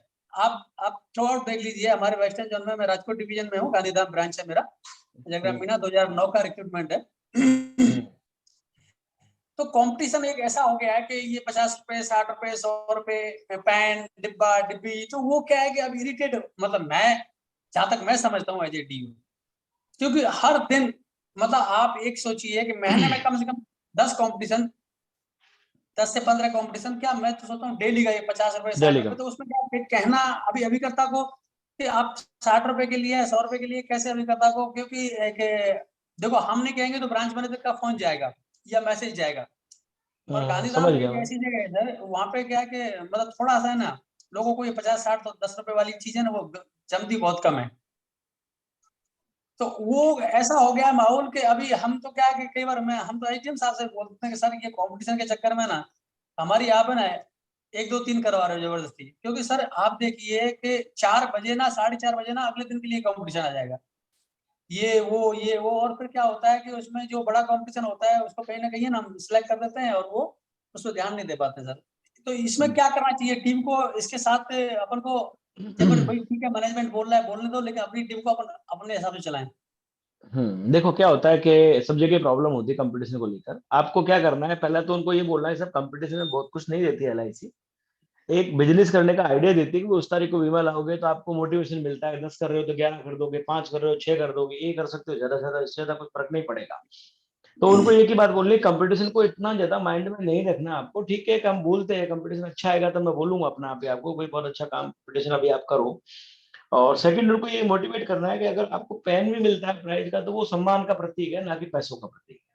LIC बहुत ईमानदार संस्था है, बोलो 0.01% हम हमारा क्या है 0.01% ही हम प्राइस दे सकते हैं, जितना प्रीमियम आया उसका 0.01% हम लोग प्राइस दे सकते हैं, ज्यादा प्राइस नहीं दे सकते, हमारी लिमिटेशन है।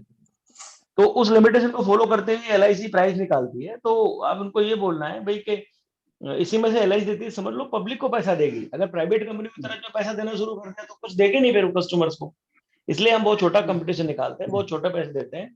तो आपको परवाह नहीं करनी कंपटीशन क्या मिलता है, ठीक है आपको मोटिवेट होना है, और जब भी आपको प्राइस के हिसाब से कोई आता है तो आपको ऐसा अगर है तो जमा करा दो, नहीं तो इतना डजन मैटर। हमारा काम है आपको मोटिवेट करना और कंटिन्यू आपको लक्ष्य लेना है साल भर का, इस साल आपको करना क्या, कौन सा क्लब मेंबर बनना, उस पर आपको काम करना। अल्टीमेटली क्लब मेंबर बनने से ही काम बनेगा, ये तो एक साइड में है, एक सपोर्टिव जगह जगह चीजें हैं जो आपको आगे बढ़ा रही है, बस उस पर ध्यान देना। बाकी उसको डिसमोटिवेट होने की जरूरत नहीं है, आपका काम हो रहा है तो कर लो, ये सोचो मत 50 रुपये मिलेगा 100 मिलेगा, LIC इतना ही देगी। ओके ये चीज उनको क्लियर कट बोलनी है, और ना आपको भी ज्यादा नेगेटिव होना। आप भी कई बार क्या होता है अपन भी लोग नेगेटिव हो जाते हैं, SDM से क्वेश्चंस करना शुरू कर देते हैं, ठीक है ना।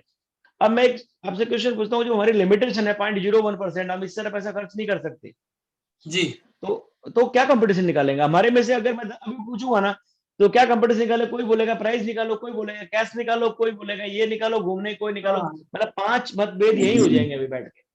तो जी परफेक्शन कभी नहीं हो सकता, एक जैसी चीजें कभी नहीं होती, जो चल रहा है उसमें उस हवा के दिशा में ही हमको चलना है।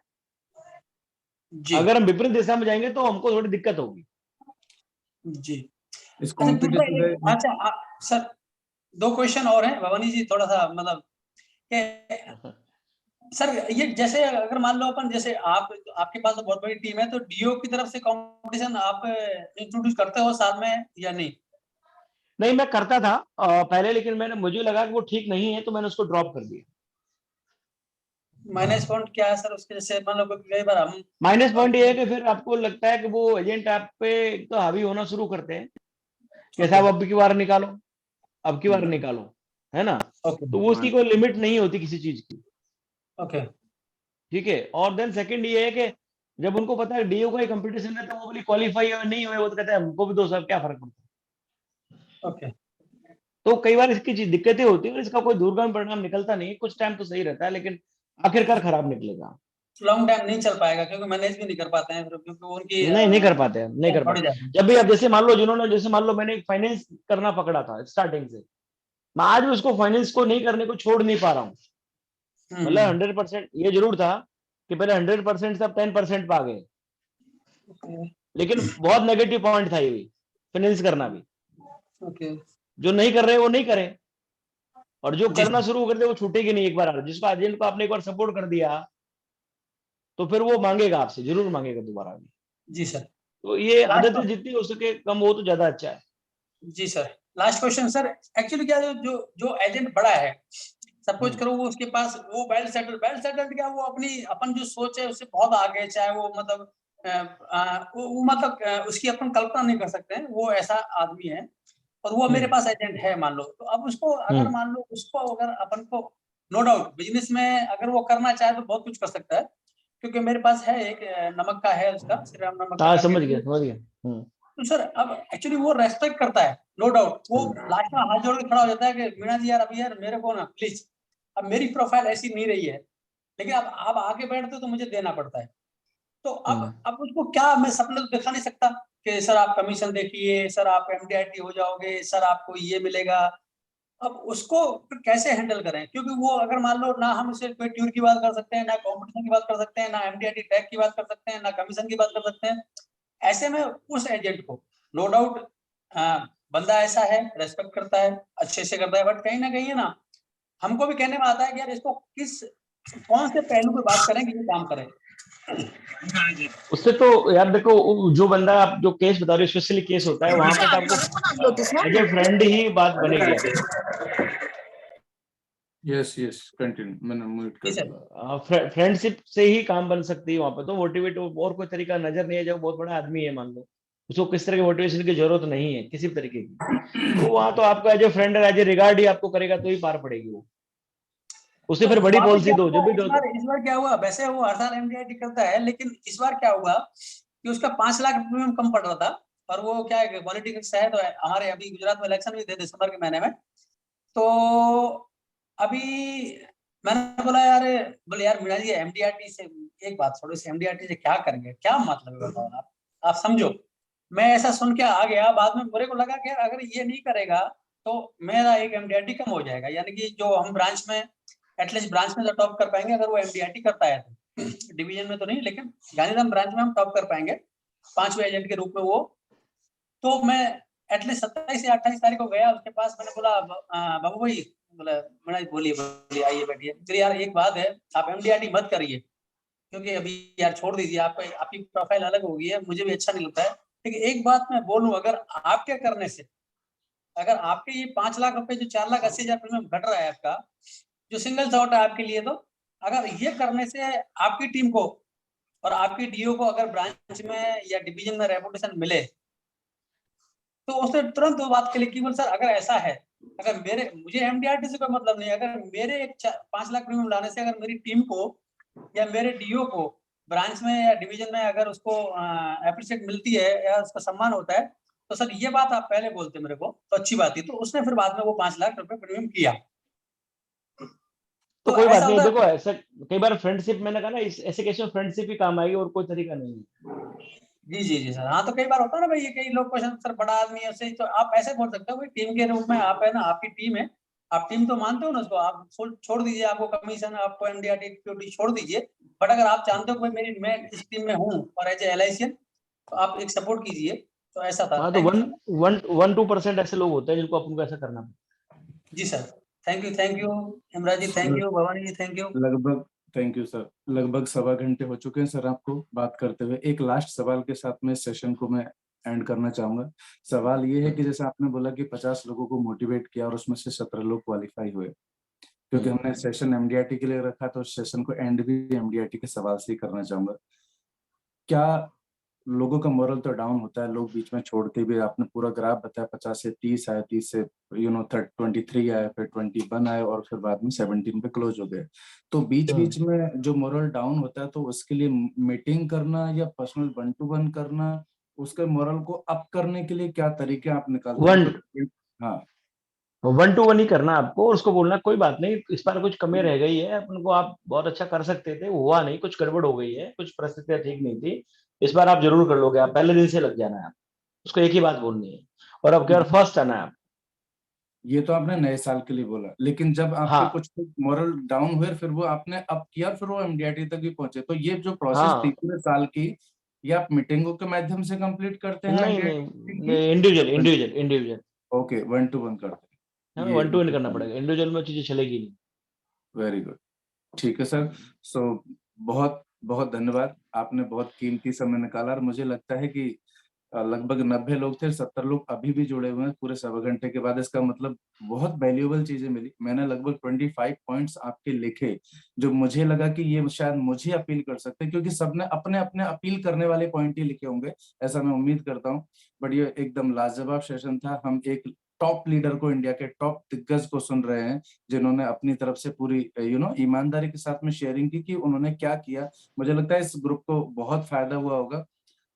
आपने अपना डेली शेड्यूल से लेकर के, आपकी पूरी वर्किंग स्टाइल से लेकर के, लोगों की छटनी से लेके, ग्रुपिंग से लेके, आपका डेली रूटीन से लेकर के इन डेप्थ चीजों को डिस्कस किया। तो मुझे लगता है इस ग्रुप को कहीं न कहीं अपनी परफॉर्मेंस में बहुत ज्यादा फायदा होगा। लेकिन मुझे इस बात का, ये मेंबरों से भी ये बात बोलनी है कि जब ऐसे कभी मौके मिलते हैं ना लोगों को सुनने के, तो मौके को छोड़ना नहीं चाहिए। वो अलग बात थी कि चलो वो यूट्यूब लिंक नहीं हुआ, नहीं तो और लोगों तक पहुंचते, वो डिफरेंट थिंग है। बट जूम पर भी हम लोग नहीं आ रहे घर बैठे, ये मैंने स्पेशली डिजाइन किया था मीना के ग्रुप के लिए। अब बाकी लोगों को जानकारी के लिए बता दो, हमारा एक ग्रुप है हमारी कम्युनिटी का, ये वहां के लिए प्लान हुआ था। बट बाद में मैंने सबको ओपन किया, मैं क्योंकि यूट्यूब नहीं चल रहा था, तो मैंने सोचा चलो सबको इन्वाइट करते, किसी का तो भला हो। बट मैं चाहता हूँ कि जब ऐसे मौके मिलते हैं, जैसे कि मैं कोशिश करूंगा कि अगले संडे या अगले सैटरडे को, मैं राम कुमार मीना जी जो उदयपुर से हैं, उन्होंने भी बहुत अच्छा काम किया 13 एमडीआरटी की, आप लोगों के गाइडेंस से उन्होंने भी डेफिनेटली इसमें बहुत हार्ड वर्क करके उन्होंने एक अच्छा माइलस्टोन अचीव किया, 17 नंबर पे इंडिया की रैंक में। तो मैं उनको भी रिक्वेस्ट करूंगा कि अगले संडे को वो भी यार वो भी शेयर करें। तो इस तरीके की जो चीजें जब मौके मिलते हैं ना, तो ऐसे मौकों को छोड़ना नहीं चाहिए। जब आपने ग्रुप में डाला ना सर कि आपके इतने एमडीआरटी और वो लिस्ट आई, तो मेरा आपसे कभी बात नहीं हुआ, लेकिन वो अपॉर्चुनिटी थी। आपने जैसे आपका नाम डाला और मैंने तुरंत वहां पर सवाल डाला कि सर मौका हमको भी सुनने का मौका दीजिए, और अपॉर्चुनिटी को ग्रैब किया, आपने उस पर यस किया और हमारी बातें हुई और आज हम सामने हैं।